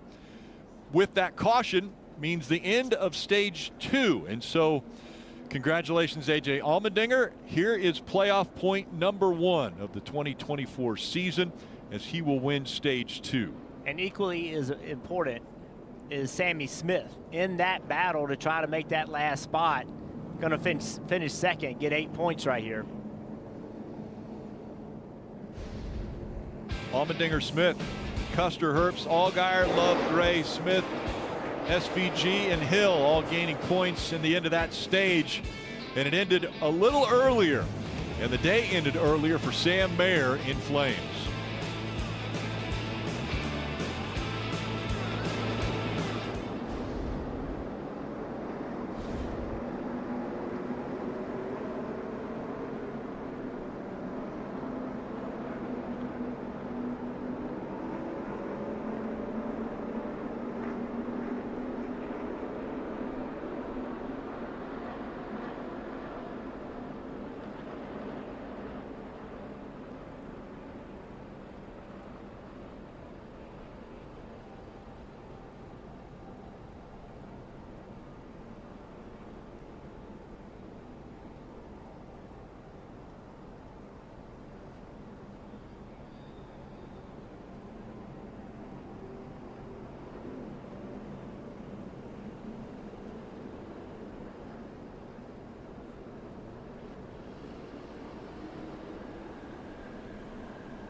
Just crossing the halfway point of this race. It is the Focused Health 250 from Atlanta Motor Speedway. Allgaier won stage 1. Allmendinger wins stage 2. And now 82 laps remain. And Steve, you're saying that's outside the fuel window, but these guys potentially will try to push it? Yeah, they're going to bring it inside the fuel window because they're not going to pit here. They'll pit the next time around, so 81 to go. We think they can go 75 to 80 laps. they'll save all they can before the green, and then probably ride around a little part throttle if you know, you can kind of get single file. Although Chef, from the radios we've been hearing, I think they're out of the gas a little bit anyway because of handling, so that will also increase your fuel mileage. In the spring, there was no consideration about coming to pit road, and after seeing Allmendinger and Sammy Smith lead that entire stage on old tires, the strategy is to get track position. Well, the other thing that's happened is with all of this cleanup, they've kept pit road closed, so that's going to extend the opportunity to put fuel in the car, have less laps. It's safer rather than sending everybody off pit road into the safety vehicles. They just haven't opened it. Points as they run on the left side of your screen there. Again, those in yellow have won. The gap between Sammy Smith and Ryan Sieg is huge compared to the way we started. It was 10 points that separated those two, and now you're seeing it 50 points. Hey, there's the guy who's going to race at Bristol in a little bit. Well, Ryan Sieg had that electrical issue, went 2 laps down. He just still has a perfectly healthy race car running 33rd. And the problem is he's not the highest scored lap down car because Matt DiBenedetto was a lap down. So that did not put Sieg back in the position to get the free pass. Although if it's anything like the spring, there's a lot of fireworks yet to happen. Just watch this. Yeah, that's right. Holding my beverage. So watch what's getting ready to happen. Here's the entrance on turn 3. It's very unique. The commitment box, that orange box that they came in. And so now this group on pit road getting ready for service, and again they're going to want to get these things as full as possible. Allmendinger has been out there since lap 14, coming up on completing the 83rd lap of this race, riding along with Jeb Burton and that State water heaters on board. That entire area is all pit road speed. 45 miles per hour, and now they're heading into their pit stalls. Dave. Sammy Smith said he was sketchy and losing grip, but when the 00 was behind him, his car got a little bit free.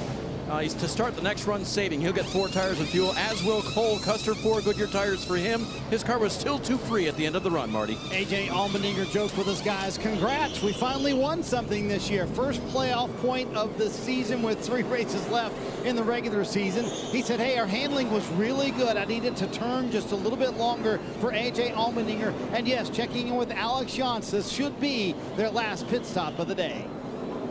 2 tires for Taylor Gray and Sheldon Creed, gaining them a lot of spots on pit road. Allmendinger drops a couple, and Herbst hold on to his position.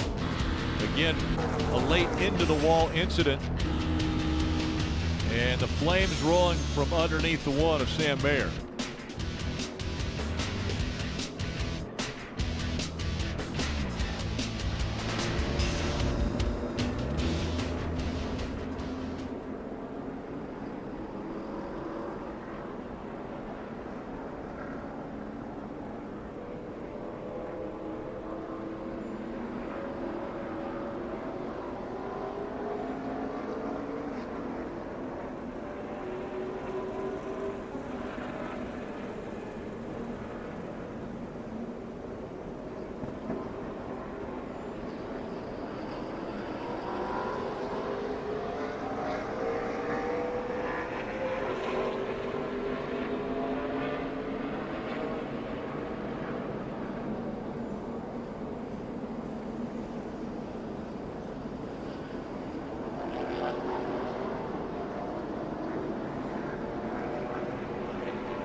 CW is taking over the broadcasting of the Xfinity Series in 2025, but it kicks off in just 2 weeks. That's Friday, September 20th. They will have the final race of the regular season.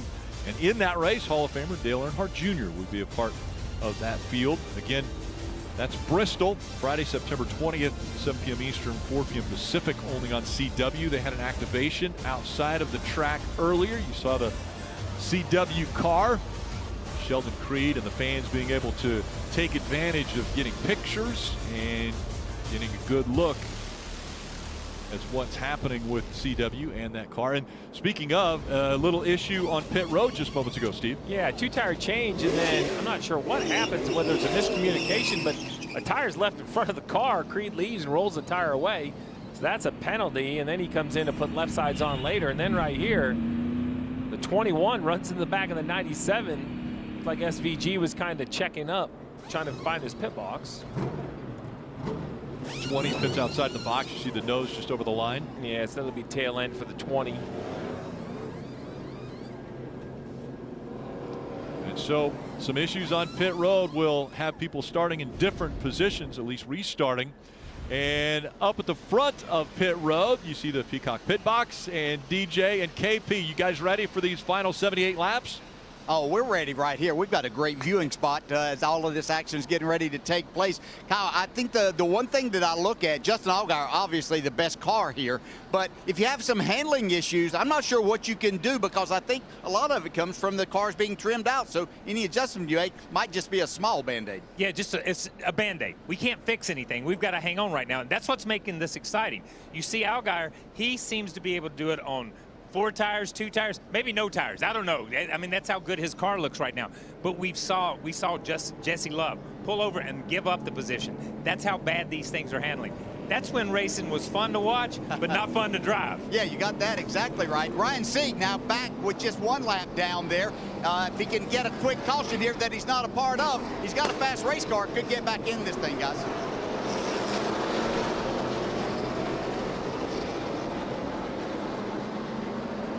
And so after the choose, we see the 16 be on the inside, and that 19, Taylor Gray, will be on the outside for the start, restart, as we see Brandon Jones. A lot of damage to the inside of that number 9. And you can see on this choose, the outside lane is by far the most preferred. It does create some opportunities, though. The 00 was in 6th. He's driven up to essentially 3rd. The 27, he was in 10th. Now he's driven up to essentially 5th. Let's listen into the 18 radio. Get the fire out of the way. What the hell is that? That's what, 3 in a row. We've thrown away now on pit road. We're just at halfway. It's going to be fine, but we've got to get her cleaned up, obviously. Well, there's the frustration of Sheldon Creed. He knows that he's been close so many times, and then to have another incident put him in a precarious position. Well, yeah, because his car hasn't been driving great as it was, and now basically last on the field is not going to make it drive any better. Taylor Gray starting in front of this pack. He's had his hands full with his race car as well. 2 tires. Let's take a look at how the handling goes now as he's out in front of the field, and the final stage is underway.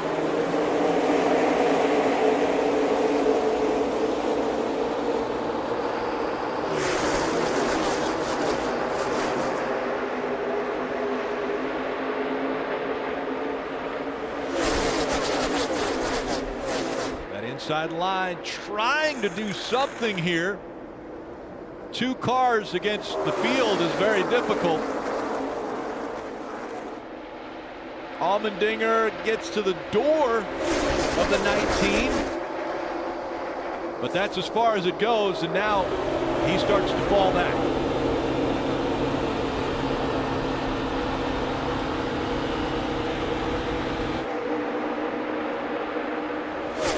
Taylor Gray and the 19.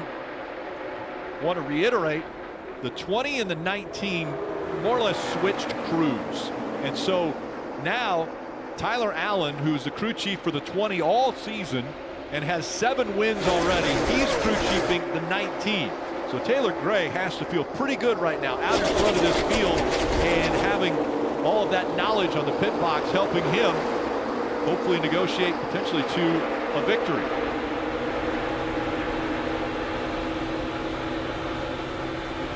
You hear right now, everybody's running wide open because they have new tires, a lot of grip, Kim, but that's going to go away as these tires start to wear out.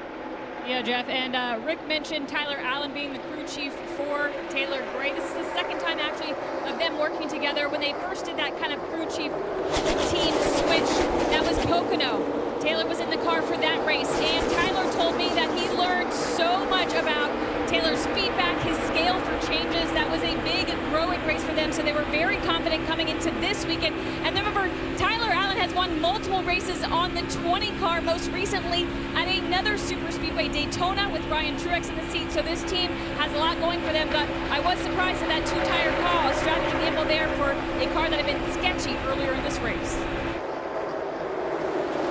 Chandler Smith in the 81, that green 81, starting to fall back once again on that inside line. But in the corner, they're able to make up a lot of ground. Big push right here coming from behind. Jesse Love. Behind him, Austin Hill. And Ryan Sieg just behind them. And again, Sieg just one lap back as he was able to receive a free pass.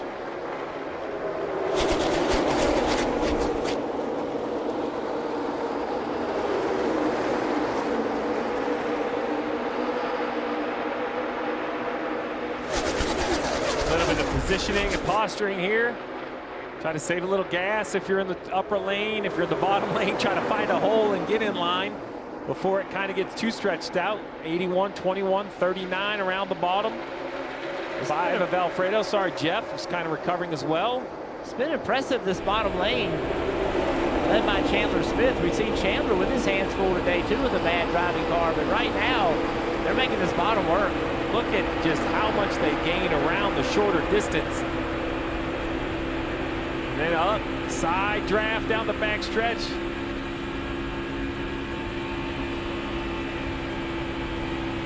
They get backed up.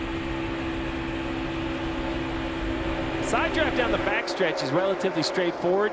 The front stretch is a little bit more dangerous because just the natural arc of the D, you kind of know where that guy is, but down the back, it's very clear. I think within a foot, you know where that car is next to the outside wall.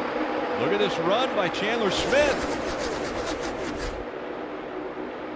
Was able to pull right up to the door of Taylor Gray, and now he's got the help of the 21. A little bit loose there. Almost clear, didn't quite get it done. Behind this 21 of Austin Hill is the one-lap car down of Ryan Sieg.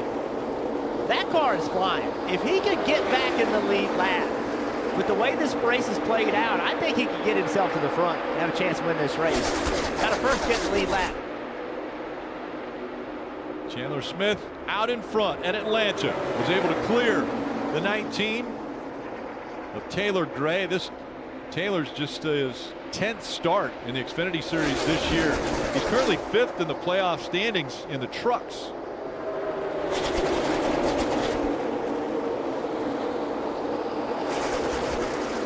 And standing by with Sam Mayer is Kim. Rick, victim of an interesting incident where his car caught fire after contact. It sounded like, though, your spotter, Kevin Hamlin, took a little bit of responsibility on the radio. From your seat, what can you tell us what happened? No, that's just racing right there. I mean, we saw that a couple weeks ago with other guys, so it's just part of it. I mean, the way the style of racing is you got to make those quick clears and those quick moves. So I got to tell you, this is probably the most fun I've ever had at this racetrack. Making moves like that, going to the bottom, doing quick clears up top. It was a blast. I was having a lot of fun as a race car driver. Too bad it got cut short. Our High Rock Vodka Chevrolet was certainly as fast as Xfinity 10G. I'm really proud of these guys. They did a really good job putting a car out there that was really fast and definitely the best car I've ever had here. So we're going to have a lot of fun with this the rest of the year and keep on digging. Up into the wall, and when we get a caution, it's SVG. Sure enough, the caution comes out. He's going to make the hard left-hand turn to get onto pit road, That's going to put Ryan Sieg back in the lead lap, and I am telling you, he has the fastest race car right now. And all the fuel conversation about saving under green just got easier. All these cars right now, you see coasting, they're shut off, rolling down the backstretch. So this caution should get them where they need. Let's see what happens to the 97. Tries to make a move to the outside of Sammy Smith and just lost control of his car. Yeah, I like what he was thinking. We've seen the 7 do that move. You get to the outside of the 8, and then you have position on quarter exit, but either a little bit of dust up there or just loose in general. Yeah, I like what he was. That, to me, is SVG learning, watching the 7, watching some other guys, and then he put his car in that position. Now he made a little mistake or the car couldn't handle it, but that will go into the notebook. Unfortunately for this situation, pretty heavy damage. And SVG had been mixing it up toward the front and learning a lot before this incident came out. So he was already on pit road. I'm sure he'll be making another trip down to have that car looked at. And the 39 of Ryan Sieg back on the lead lap.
Steve, you mentioned earlier with this caution coming out, there shouldn't be an issue with fuel, but I'm seeing right now the group on pit road led by the 21 of Austin Hill, that might be an issue for them.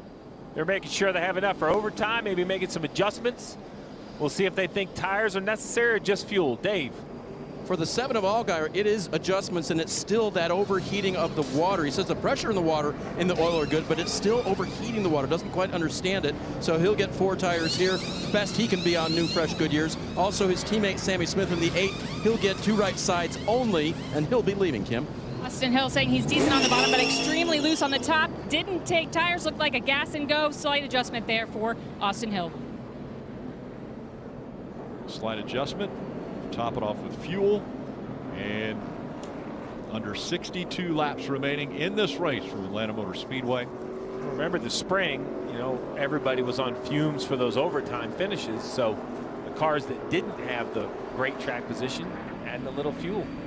So much success for Austin Hill at this racetrack, 3 of the 5 races since the reconfiguration. He knows about winning. So do the teams here in Atlanta. So much history of great success from all of the sports teams right here in Atlanta.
afternoon, Atlanta. Let's go do it today. 400 miles, a lot of crazy things going to happen here. Stay tough, stay disciplined. See where the weak ones are and try and snuff out our weaknesses early. Green flag, green flag. Be on your toes. 3 wide, 4 rows in front here. Watch that 14 span impact, check. Oh, down. Nice job, bud. 3 coming checkered. Says 99. Yeah, guys, yeah. Woo! Close to history. Thousandths of a second separating that race where Daniel Suarez won earlier this year, and tomorrow they'll be back at it right here at Atlanta Motor Speedway. Countdown to green starts at 2:30, and then remember, live coverage of every green flag lap tomorrow of the first race of the playoffs. Again, that starts at 3 o'clock, and then post-race show at 6:30, all on USA. Front row's been looking pretty good as far as qualifying as well. We saw Michael McDowell once again. Very impressive in that qualifying run. It was an impressive day for front row for sure. Another pole position. We talk a lot about the big gap in points, but Ryan Sieg, who was able to get back on the lead lap, now is in the 30th position, and Sammy Smith, who's under penalty, he had a safety violation, so he's all the way back there as well. They're basically running next to each other, so what looked like a 50-something point lead is now down to 18 and very close to one another on the racetrack.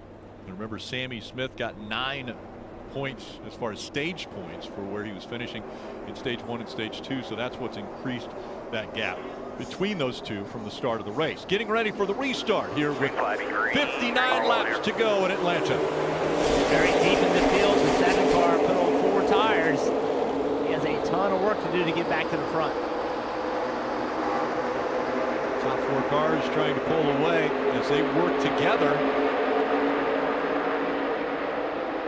And a big push from Riley Herbst. Got Cole Custer out there, but now he's going to start to fall back with no help whatsoever. Chandler Smith has the lead. Taylor, there's that 7 you talked about on the high side, taking advantage of that fresh Goodyear rubber. 39 a Sieg going with him. We know the 39 has been fast. We also saw the 7 earlier, very quick as he won stage 1. But the battle continues up front here.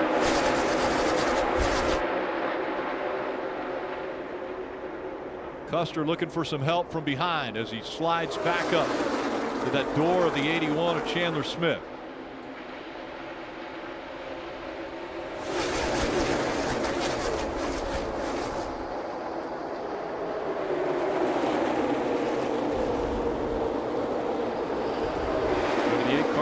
Issue on pit road, and he continues to have issues now into the wall just a bit. He's kind of following the leader. There's 2 or 3 of them that got up into the dust.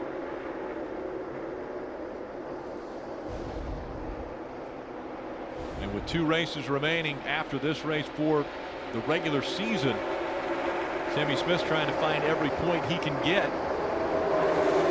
I'm going to tell you, Jeff, there are going to be drivers that get out after this race and talk about track position, how you couldn't pass, and the package didn't allow them to get where they needed to be, and they need to go back and watch the 7 cars race, because he started all the way at the back, and he's up to 15th, and he is making moves. He is the aggressor and making them work at times. Yeah, and that 5 car, Anthony Alfredo, remember, he was in the wall early in the race, got a lap down, having to make repairs. Now he is back in the fight. Cole Custer clears the 81 easily now by 3 car lengths as he is leading here in Atlanta. Look back from Jeff Burton. The 39 car drove up to his rear bumper. I don't think he ever touched him, just pulled the air off of him.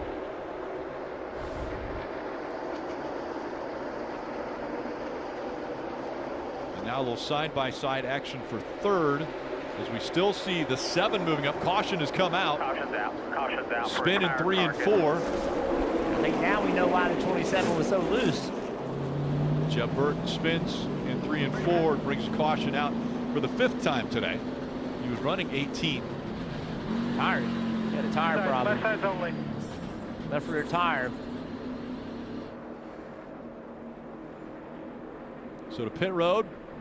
And all right, Steve, now with 54 to go, do you see anybody coming back to pit road after seeing what Allgaier's been able to do? I don't think so. I think that's something special for Allgaier. I think if you stayed out the first time, you have to stay out again. The top 8 are all guys that stayed on the racetrack. There may be a miscellaneous 1 or 2 that decides to come to pit road, but I think the leaders are going to keep their track position. They made that decision last time. Farthest up that came to pit road is Austin Hill. He's running 9th. Allgaier has made his way back up to 11th. This is Jeff Burton looking back at him as he spun coming off of turn 3 and onto the apron, bringing the caution out. We'll have a restart when we return to Atlanta.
Last year's champion out in front here at Atlanta Motor Speedway. Again, Cole Custer will be heading to the Cup Series in 2025, driving for the Haas factory team, newly formed, but 10 years of experience after Stewart Haas Racing will close their doors at the end of the season. And just a few are on pit road now. Let's listen in to Cole Custer's radio. So does this caution get us to A+ or no? Yes, sir. According to what we're looking at here, we feel pretty halfway confident that we're at A+ now. 10-4. Which part are you going to laugh at, Rick? The A+ or the halfway confident? The halfway confident is one of the best comments. So listen, today. A crew chief who's pretty halfway confident means that that's like 65, 70%. I'm not willing to completely commit to it. And really what Custer's talking about is you mentioned it. You know, they pitted at lap 83, so they couldn't quite make it to the finish. But now we've had so many yellows. This is the 14th lap of yellow that Cole Custer's kind of gone around saving gas. So now they could definitely make it to the end. And I'm guessing A+ probably means overtimes as well. And he's halfway pretty confident. So if he's halfway pretty confident, then I'm for sure halfway pretty confident as well. That sounded like an agreement that you better read the fine line on. Well, so many people have been able to enjoy Atlanta. Boy, Atlanta, the airport here, one of the most traveled in all the world.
with all of these caution laps, we would think that fuel wouldn't be an issue toward the end of this race. But then again, you just never know, because they're going to be trying to push it further than what they're expecting to get for fuel mileage. This is what happened when Austin Hill won in the spring, and you see all of these cars that ran out of fuel on the final restart. Final stage basically went green start to finish, so it stretched it out to over 80 laps. 21 of Austin Hill made it to the finish, and unfortunately Jesse Love did not after dominating that race. Here are all the cars that ran out of gas. Cole Custer, Riley Herbst, Ryan Sieg. These guys are thinking, okay, we cannot have a replay of what happened this spring. Now you know why Cole Custer was asking, are we okay on fuel? A+. Experience. A+. Sort of, kind of. I mean, he's reasonably somewhat confident. And take a look at the choose. The 19. Yeah, Taylor three Gray. guys all take the top, which means the fourth car in line goes all the way up to the inside of the front row. Not a popular spot on that lower line. Let's see what happens with Taylor Gray. We saw the 81 of Chandler Smith, as well as the 00 work that inside line, and it ended up working for Cole Custer. He was able to take the lead. We'll see if he can hold off the 19 Taylor Gray on this restart. It'll be 48 laps remaining.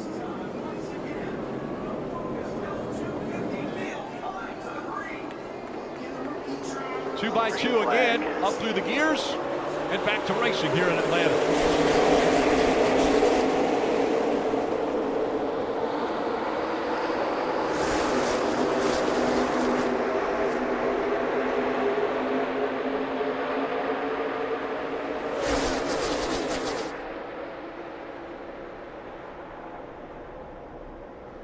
Big push from Chandler Smith on that 00 now of Cole Custer.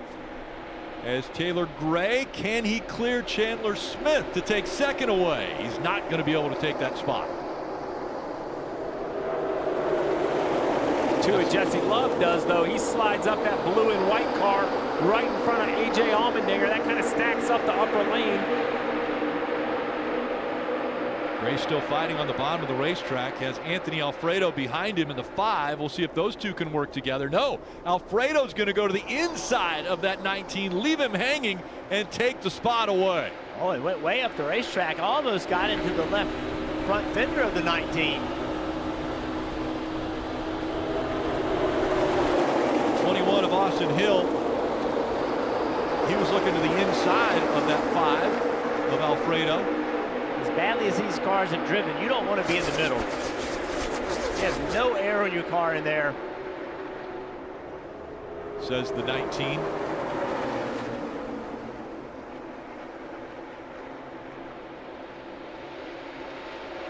Custer, Smith, Herbst, Love, Allmendinger, the top 5. That 7 car working himself back up. Those 4 tires gave up a lot of track position. He and Sieg were together. He's been able to get away from Sieg. Sieg's gotten stuck in this traffic. Allgaier's found a way to get through it. And Allgaier in front of Austin Hill, but for how long? The big run out of the 19 on that inside line gets to the door of the 7. Tries to side draft Allgaier.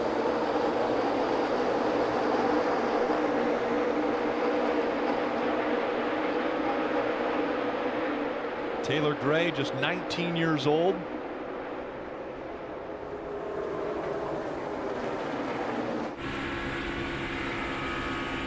There's that 39 of Sieg. He's going to have to find a gap in between some cars that he can try to fill to get up in this top lane. A couple of Georgia drivers were side by side there for a moment, the 21 and the 39. There's the gap that he needed. In front of Brandon Jones. Now he's going to take this outside lane. Now you kind of have to dial your patience in a little bit. 43 to go. You do want to continue to move forward, but Jeff, you said it time and time again. If you pull out a line, you have to have at least a plan. So as we see the 7 right here, he might turn left, I think, on the 20. Nope, he gets in line. But that's because of the gap in front of the 20. He has somewhere to go. I think you may see him turn left right here. He lost some momentum getting into the corner, so he couldn't do it. It's the timing of it, right? If you get the timing wrong, you try to make that pass, it ends up costing you. Another big run here by Sieg in the 39. Got to the back bumper of Hill. These guys there in the front 5, they're content to stay in line. They're going to have to prove to them that you can catch them before you see them starting to get out of line trying to make moves.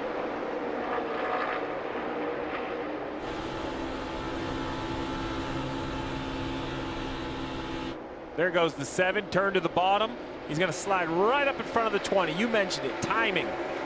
Look at the veteran move by the 7. He waited an extra couple laps, kind of sized up where was the right place, and he popped out of line. Now, unfortunately, we're going to see right here. Oh, I didn't know if there's a spot for Corey Hyman, the 26, but he forced Truex out of the way. Yeah, he made a spot right there. He drifted up the racetrack. Truex is not going to appreciate that. The 26 gave him no choice. The 21 then goes on the attack and gets the position, and just like that, Ryan Truex, last car in line. Taylor Gray also following after that 21, taking another spot. Yeah, there you go, Jeff. Allgaier kind of got forced out of line. I don't know if he has the momentum to go by Williams. Oh man, he rolls the bottom with such great speed. Will he be clear on exit? He will. He does, but the 39 of Sieg is not going to be able to. There's no gap to fill from behind. So they're on the outside of him. 39 and the 7 have been two of the fastest cars today. 39 had electrical issues early with 2 laps down, has gotten both of those back because of cautions. And now he tucks in behind Taylor Gray. And all that work he did, he just lost 3 spots trying to make a move at the wrong time. You rarely see somebody push another guy and it help the one that's pushing. The only one that gets help is the guy that got pushed. So watch this right here. Clearly the 19 not driving well. Sieg's able to drive right underneath him, but can't clear him. So now he's going to just go all the way to the back, get back behind him, trying to get his timing right. Where's the right timing, Jeff? Corner entry. If the 39 is able to get forward momentum down the back straightaway, and you can turn left on corner entry, that's the place where you can gain the most. If you're out driving them, though, we've seen the 7 jump the outside of guys. That's worked for him. Getting a little dicey up front here as Custer continues to lead, but we see the 2 of Jesse Love ducking out of line. Allmendinger baited the 2 right into that. He had run the bottom 3 or 4 times through 3 and 4, so at the end of the backstretch, the 2 just goes to the bottom, like Allmendinger's going to follow him, and Allmendinger just decides to run the middle and easily just picks up the position. So he's pretty good at poker, the bluff there. It was very, very well done. As we see now, the bottom of the screen, the 21, he's going to slide up in front of Heim in that 26. All the players starting to move towards the front of the field a little bit at a time with 35 to go. Taylor Gray in the 19 also trying to make the pass, but it's Cole Custer out in front of the field in Atlanta with 35 to go.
too wide for the lead once again in Atlanta. It's the Focused Health 250 with 31 laps to go. Allmendinger aggressively has been to the inside of the 00 of Cole Custer. Now he gets a shove in the middle of the turn from the 98. That doesn't help him out.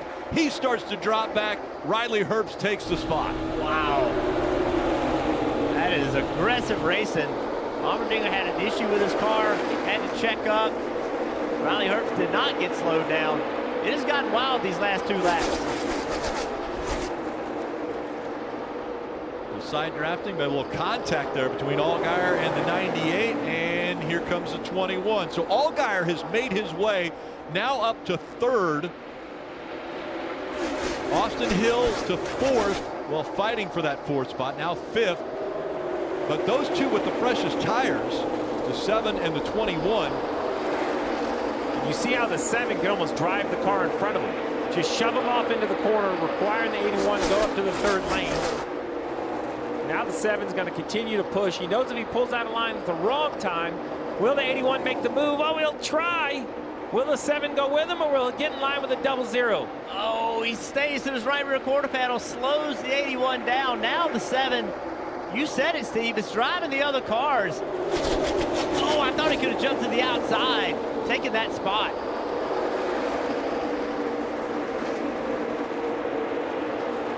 Getting very aggressive up toward the front as we take a look at the Toyota driver update. Chandler Smith currently running in 2nd, maybe taking the lead here as he got a big shove from the 7 to the bottom of the racetrack, and Chandler Smith has cleared Cole Custer.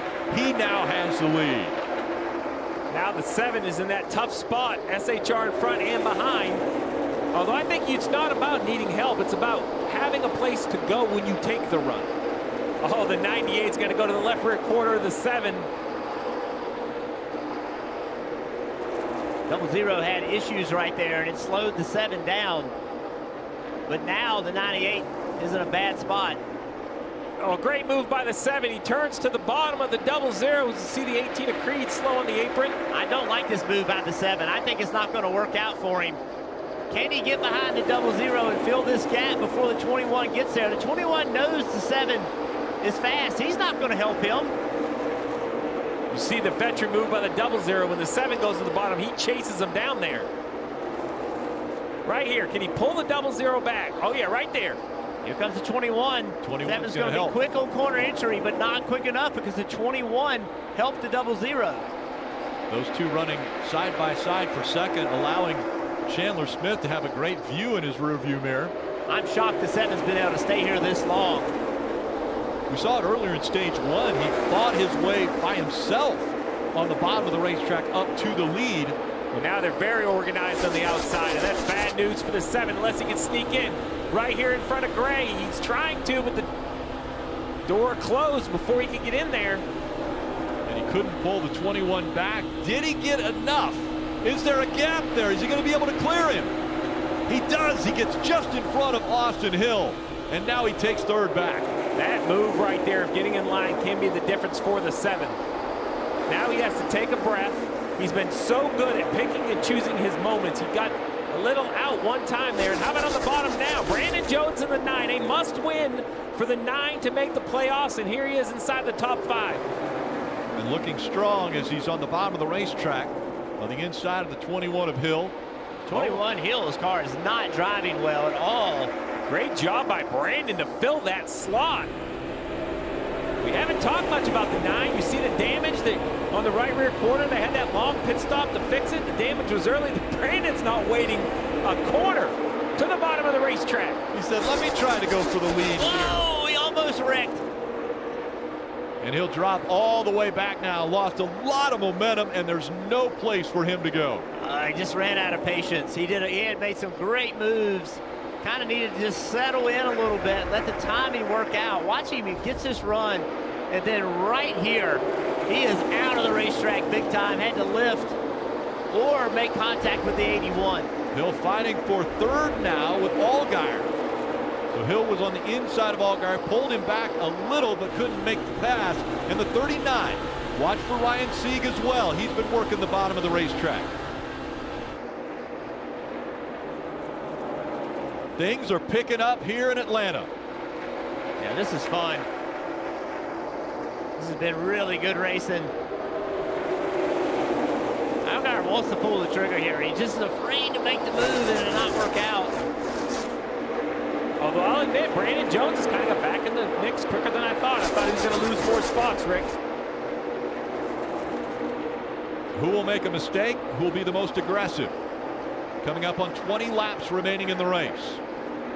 Chandler Smith has been flawless as far as his line up front. Hasn't been challenged for quite a few laps here for the lead. We'll see if that changes with 20 to go. There you go, 7 pops out of line. As he's been doing, he's going to try to slide up the hill in front of the 00.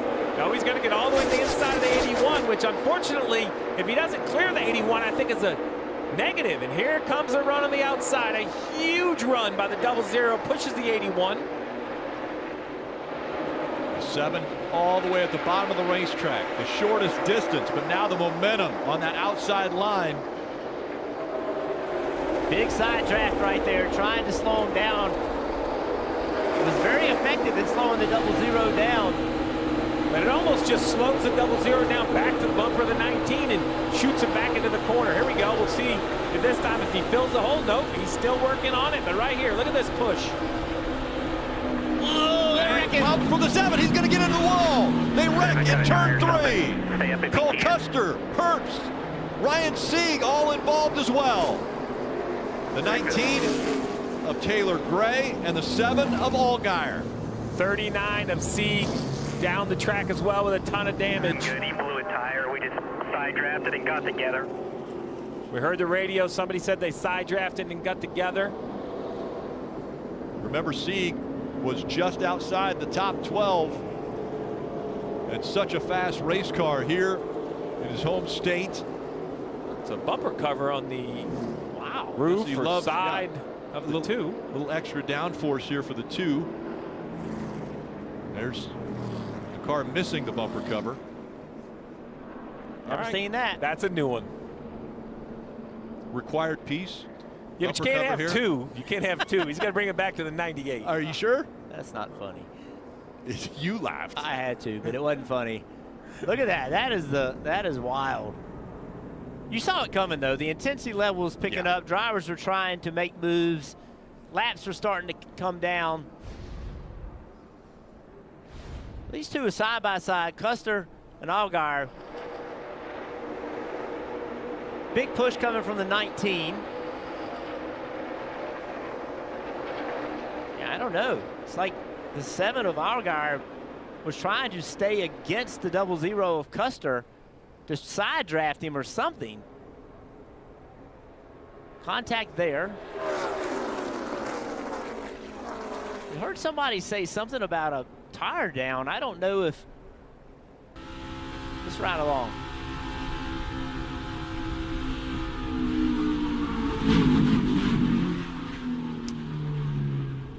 I mean, the 17, it looks like there's some contact, and the 17 goes straight, but I can't tell if he's coming up the track because of a handling issue or a tire going down. I mean, right there, right? He needs to be turning left, and he's going up the racetrack into the 19, into the 00. It's really odd looking. That contact right there, could that have done something to the right front of the 7? Yeah, it's hard to say. And with so much contact, it'll be interesting to see what Allgaier says. I wonder, you know, Allgaier entering the corner that close to Custer, did it just pull the air off the car? You know, did it just get loose right here? And now he can't turn it.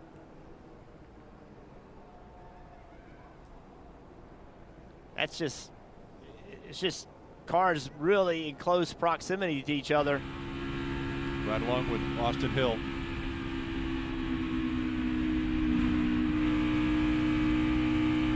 Well, he wasn't expecting it. He had his. Yeah. So watch the 19 here.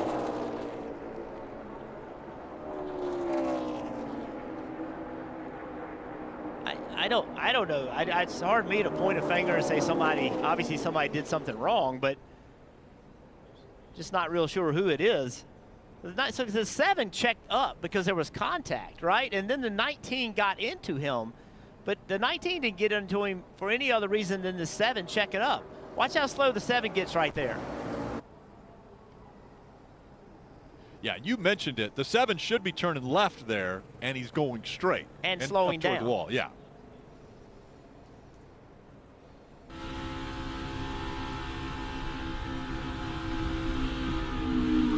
A lot of contact right there.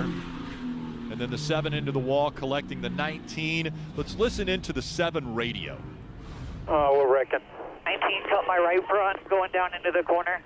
Turned in the right front. Well, there you have it. Yeah, that's why he was having to slow down so much.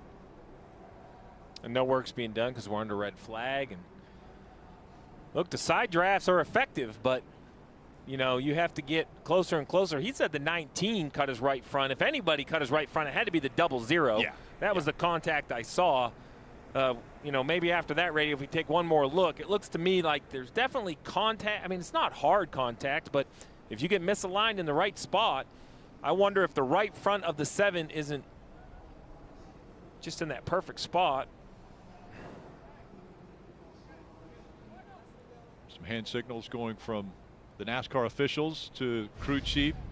They're trying to put a plan together, but this caution comes out. There was that contact between the 00 and the 7. The 7 drifts up the racetrack here, collects the 19 and the 00, as well as a few others.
I like that front view.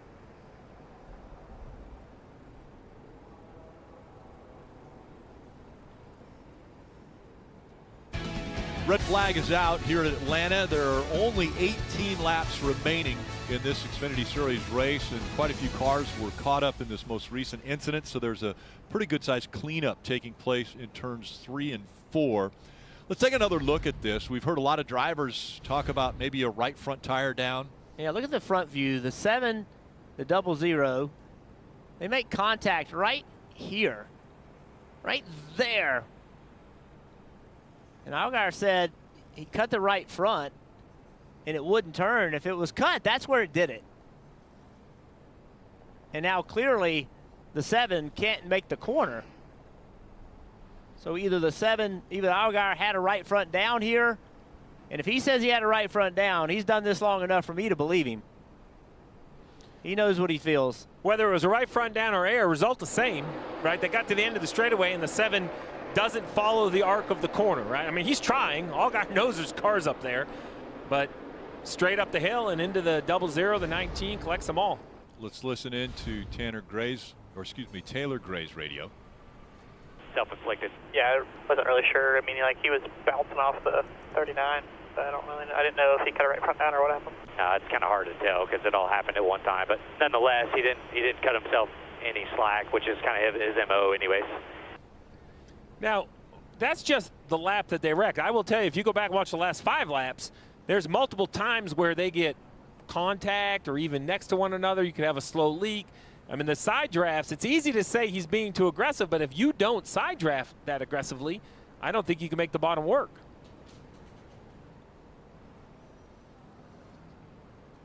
Let's see if we can dial up the driver from Talking Rock, Georgia. Chandler Smith out in front of this race. Chandler's guys up in the booth. You got us? I sure do. All right, things are starting to get wild. What's the game plan here? Just trying to stay out front and control this thing. We've had a really fast number 81 Wheelers GR Super. It's been as fast as Xfinity Internet all day. Just trying to stay in front of the chaos and try to manage this race. Everybody's trying to shuck each other. Everybody's being extremely aggressive with side draft and just everything. It feels like it's a truck race a little bit here, but if we stay in front of the chaos, hopefully we'll end up with a decent finish. Well, a lot of the guys that you've raced all day just got in that accident into turn 3. So when you look around, do you have enough experience to know what the people you're going to be racing here are going to try to work against you? I mean, we kind of have all cards against us here with most of the RCR campus and Chevys behind us. And we got one Toyota, maybe the 20. I think he's back there too, but I don't think he's close enough. So I'm just going to have to block for my life here and try to manage all these runs. So. All right, good luck. Thanks for taking time. Yep, thank you, guys. And Jeff, I'm glad that you didn't mention to him that Austin Hill is right behind him, because they finished 1 and 2 earlier this year, with Austin Hill getting the win and Chandler Smith finishing in the 2nd spot. All right, let's get the perspective of the guys on the Peacock pit box. DJ, KP, what do you think? 18 to go. Is that the last caution we saw? Yeah, thanks for the laugh. Here's what I'm going to say. I think we just showed that at 140 laps they run out of patience, because that's what happened. You have to it's take time. These guys know with only 18 laps to go, whatever, it's time to take. They can't just give up these positions anymore. Yeah, and as we've seen there, I mean, one of the best at side drafting, Justin Allgaier, he knew once you make that move to the inside, you get yourself in that position, then you have to try to slow those cars down beside you, or you're just going to continue back. And Justin knew that he couldn't do that. It's, you know, like Jeff Burton said, I'm going to believe Justin Allgaier that his tire was cut, and that's what created this. But we're down under 20 laps, and it's just time to do everything you can possibly do to keep yourself in that position. That's going to continue. I'm really anxious to see who's going to pit and get tires. I think there is an advantage to that, and the number of really fast cars are way down now, so I think that you could motor through. A.J. Allmendinger, I think you've already heard, make pit, and we'll have to keep an eye on him. Yeah, in the day where all we've talked about is handling. Yeah. The tires go hand in hand with handling, so we're going to have to say that. I think a lot of people in this incident right here, when you look at Cole Custer and look at these guys, I think they expected Justin Allgaier to go to the bottom. That's what he had been doing all day long. He'd side draft you down the straight and then cut to the inside. He didn't. It was an aggressive side draft into the corner that put them all in that position. But I'm with you. It's going to be interesting to see who puts on tires. This thing with Sammy Smith and Ryan Sieg has swung back and forth all day. Hate that for Ryan Sieg. Sammy Smith did a great job avoiding that accident. Yeah, and I'd keep my eye on Corey Heim also. Done a great job all day of mixing it up. Corey Heim currently in the 3rd spot. We're under a red flag condition. That's why you see all the crew members standing there looking at the car. They can't work on it under a red flag condition. So let's watch this onboard replay one more time, because you get a pretty clear view of the right front. So let's watch this as we drive into the corner. Contact's made. Gonna freeze it right there. You know, right there, it's hard to say the right front's down, but same token, it's hard to say it's not. And again, I'm gonna trust Justin Allgaier. He knows what he's feeling. And a lot of times, Steve, you can't really, if it's down 5, 7, 8, 10 pounds and it's starting to lose it quickly, you can't really see that initially. But you know what that sounded like? That sounded like you were almost pretty sure.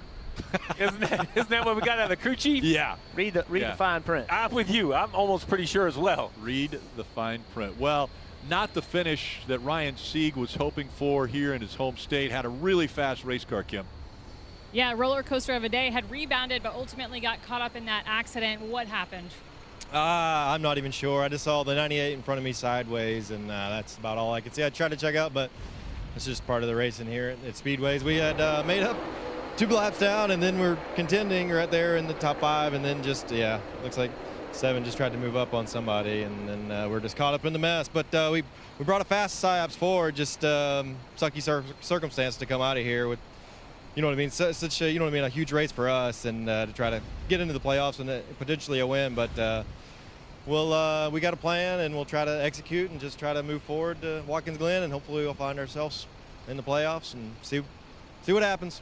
What does this team need to do over the next 2 weeks? Just continue to do what we're doing, you know what I mean? Just, you know what I mean? The beginning of the race, luckily enough, we were able to rebound from it, but that was a mistake and could have cost us, you know what I mean, a huge part of our race, but we were able to capitalize, and I was able to drive back through the field, and like I said, we had a fast car. Just got to keep bringing fast cars and just execute and outpoint the other guys and just do something opposite, and really dig deep and try to do all we can do. It just sucks, especially here at home. With Sieg out, he's going to fall. The furthest he'll fall would be to 32nd. But you see the point difference now. Sammy Smith still on the racetrack, and Sammy running in the 13th position, but 34 points separating Sieg and Smith before the end of this race with 18 laps to go. Well, that's assuming that line stays there. Let's not forget we saw it at Darlington with the Briscoe win, how we think it's a points battle, and all of a sudden the finish line moves, and with that car sitting right there, the 9 Brandon Jones, right? He's back here in 14th. So if he wins, next thing you know, the line kind of shows up right there. And then Kligerman's on the cut line about 30-something above. So there's a lot to figure out here in this next 18 laps. Well, let's check back in with Kim. She has Cole Custer. Yeah, and what preempted that big crash was contact between Cole Custer and Justin Allgaier. So walk us through your perspective, what you saw, what you felt. I need to see a replay before I really say something, I guess. But I feel like overall it was just hard side drafting. And I mean, I think we just barely touched, and I think he blew it right front, and just, everybody got together after that. So, I mean, yeah, we just barely. I mean, it was just a nick. You're trying to side draft as hard as you can going into 3 to try and, so he doesn't clear you going in there. And I mean, I can't believe that blew his right front. I mean, that light of contact. So it sucks. I mean, I felt like our Autodesk Ford Mustang was pretty good all day. I mean, we could run up there and stay with the best of them. So I'm really proud of what our team was doing there, and the cars were bringing to the track. So just unfortunate. I hate it. Just hard racing. Do you feel like ultimately it's just a product of this style racing? Yeah, I mean, you're trying to side draft as hard as you can, and if you don't, I mean, they're going to clear you in the next corner. So you're just doing everything you can to try and pull them back, and it was just maybe a smidge too much. Unfortunate for Cole Custer, who is out, as well as Ryan Sieg. A couple other involved in this incident. It was the 6th caution. We're under a red flag as they continue to clean up turns 3 and 4 here at Atlanta.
Jesse Love does not know what he has to do to get this bumper to get off of the roof of his car. You cannot lose it. And obviously NASCAR's not going to let him restart the race with the 98's bumper cover on his roof. Probably never had one in the wind tunnel like that. Well, yeah. I mean, I know we're in the yellow, but they're still riding around at 50, 55, 60 miles an hour. You would think it would blow the thing off there.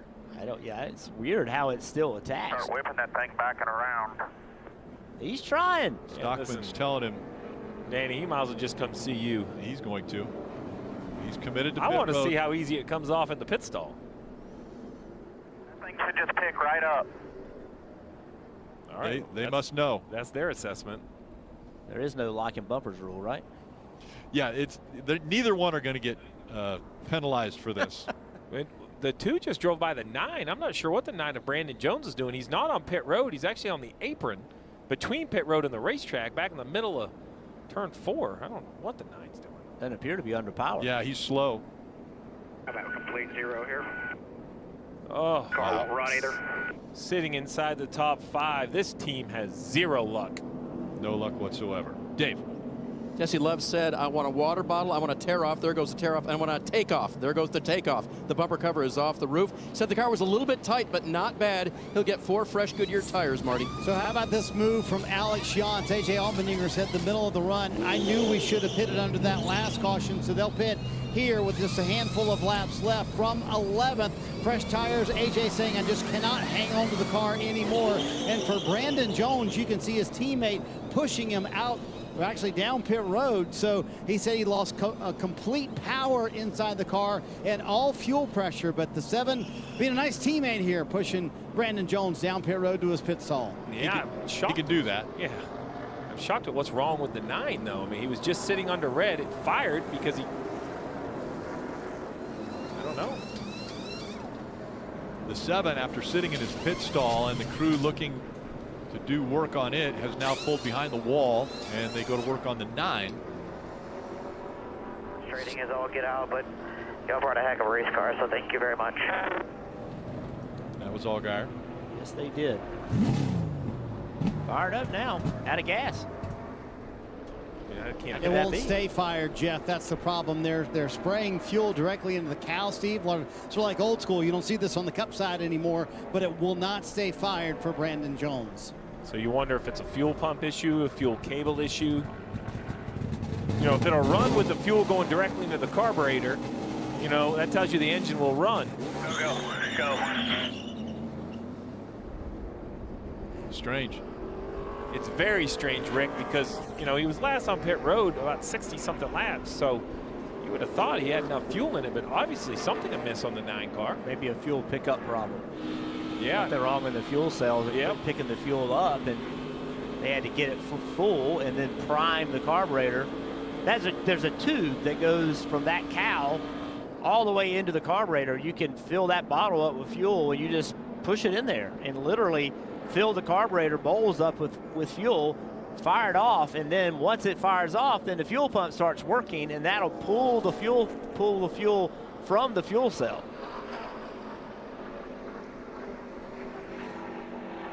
They'll be coming to the choose this time, so it'll be a restart with 13 laps to go. All right, so now, Jeff, we have seen time and time when the race wasn't on the line, 3-4 cars pick the outside. Who goes to the bottom?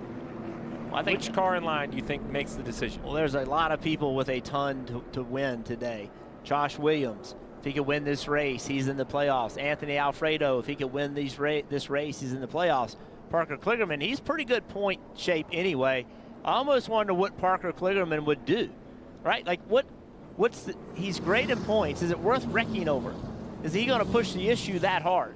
Or does he need that win? I mean, we don't know what his 2025 looks like.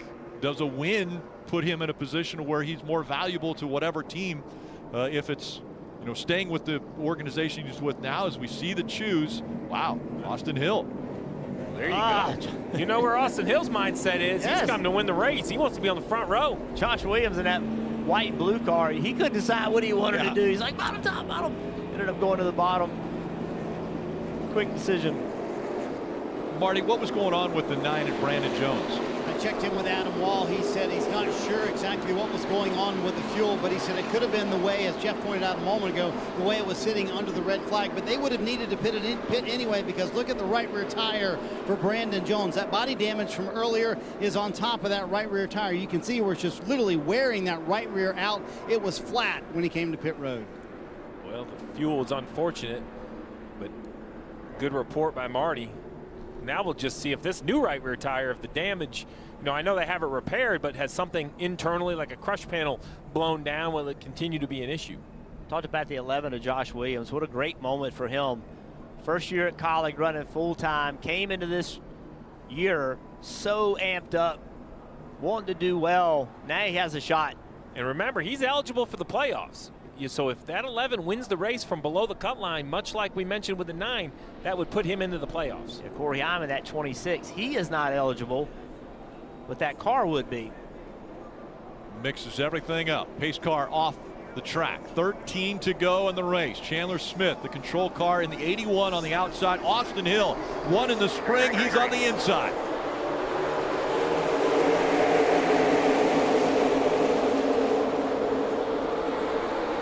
We thought it was aggressive before with 20 to go. Now.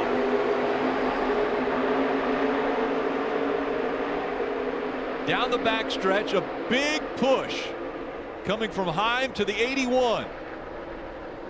Josh Williams gets off the back bumper of the 21. Well, the 21 has a good speed through the middle of the corner. Will he try to slide up? He will. Right in front of Chandler Smith, and now the crossover. Chandler Smith's going to try to take the lead back. They lost a lot of momentum, though. That 21 couldn't have been in front of the 81 by more than 3 or 4 inches. And the 81's going to fill that gap. Now Josh Williams leading that inside line. Doesn't have the help he wants, though, from Ryan Truex in the 20. 81 up the racetrack, though. Still able to come back on him.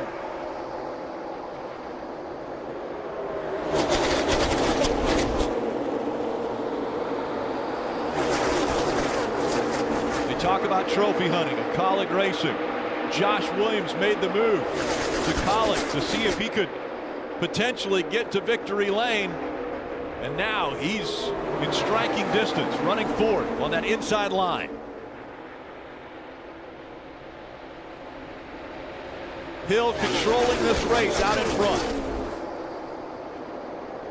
Since the reconfiguration, there have been 5 Xfinity Series races here in Atlanta. Austin Hill has won 3 of them.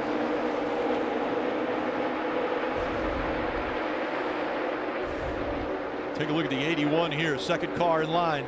Yeah, Josh Williams into the right left rear quarter panel.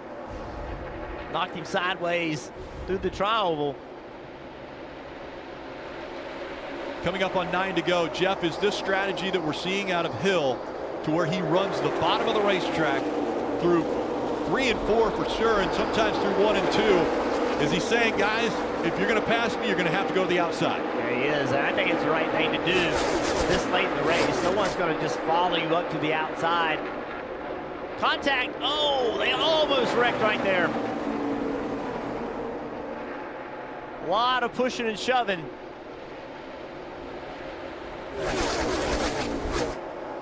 Josh Williams in the 11 stays down on the bottom of the racetrack. Here comes Parker Kligerman.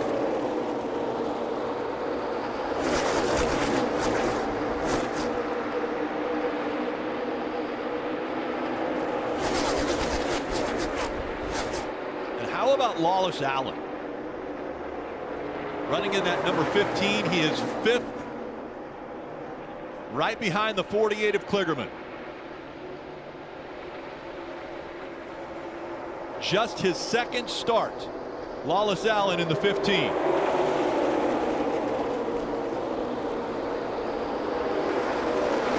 You see that move Josh Williams made, that blue and white car. It just did not work out for him, Steve. He lost a ton of track position. And still kind of just trapped on the bottom, continuing to lose spots. That's really the question. I think Chandler Smith, Corey Heim, they're patient in 2nd and 3rd. But Kligerman in 4th, Lawless Allen 5th. The 8 of Sammy Smith. Here's A.J. Allmendinger coming back towards the front.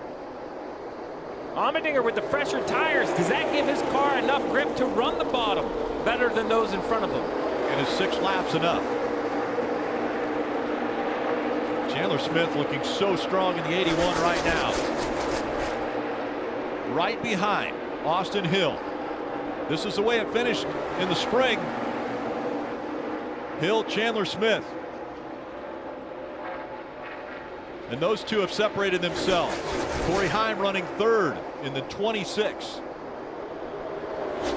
Well, when they run the bottom, they definitely pull away from 3rd, but the problem with that is 3rd kind of has a run on them at the end of the straightaway. So they run the middle of the racetrack here in 1 and 2, but 3 and 4 last time they ran right around the white line around the bottom. Top 3 all from the state of Georgia. So what the 81 of Chandler Smith may start thinking about doing is actually slowing down a little bit, getting away from the car in front of him. But when the 21 sees Chandler do that, he's going to slow down. You want to try to create a gap to build some forward momentum, trying to time it right to catch him in the corner. Now this is a good opportunity with Corey Heim with a push down the back straightaway. Good run right here. Oh, he stays behind the 21. Maybe thinks it's too early to make that run. Coming up on 3 laps to go. I think for the lead, I think this late in the race, you have to make the move. You have to hope the guy behind you goes with you. Wallace Allen coming up to the back bumper of the 48. Big run by Sammy Smith in the 8. He drifts up the racetrack. They're 3 wide now back there for the 6th spot. All right, so that took some momentum away from the pack because they are side by side. And contact made just a bit as Wallace Allen goes up the racetrack.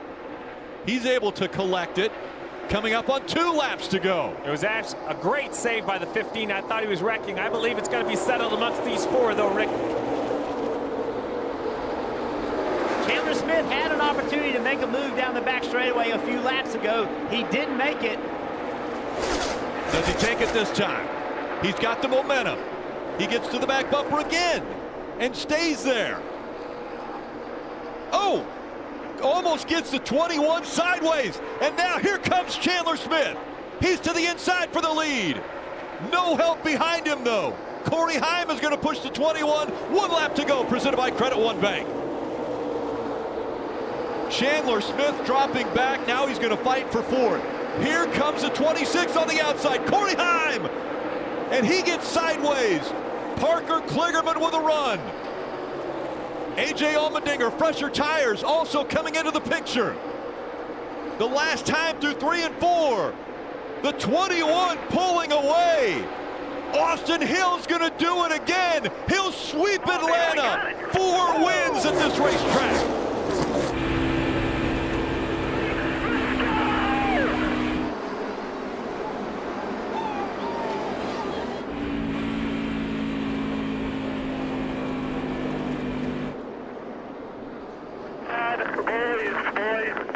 Good job, Derek. I thought I messed that up. Good job. Appreciate all the hard work. It was a handful, but we got it done, baby. So many times people will say anybody can win when you come to a drafting racetrack, but there's a reason why Austin Hill has now won 7 times at this style of racing. Well, great teamwork. Look at the names He's joining on this list. Very impressive. And nowhere near the fastest car today. Found the way to do it. Big day for Bennett. They had over 100 people here to enjoy this race, and now they're going to be able to enjoy in Victory Lane.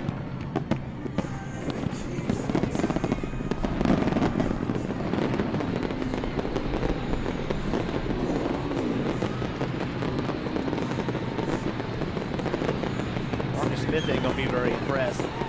Tearing his grass up. I think he's parking right on top of that Bennett logo. That's a classy move. I like that. That's well done. You want to talk about a little bit of sponsor recognition. Yeah. Impressive move.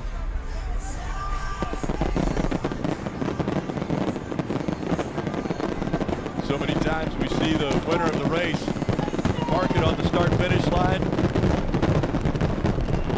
An ideal situation here for Austin Hill. With his sponsor's logo in the grass, he parks right next to it.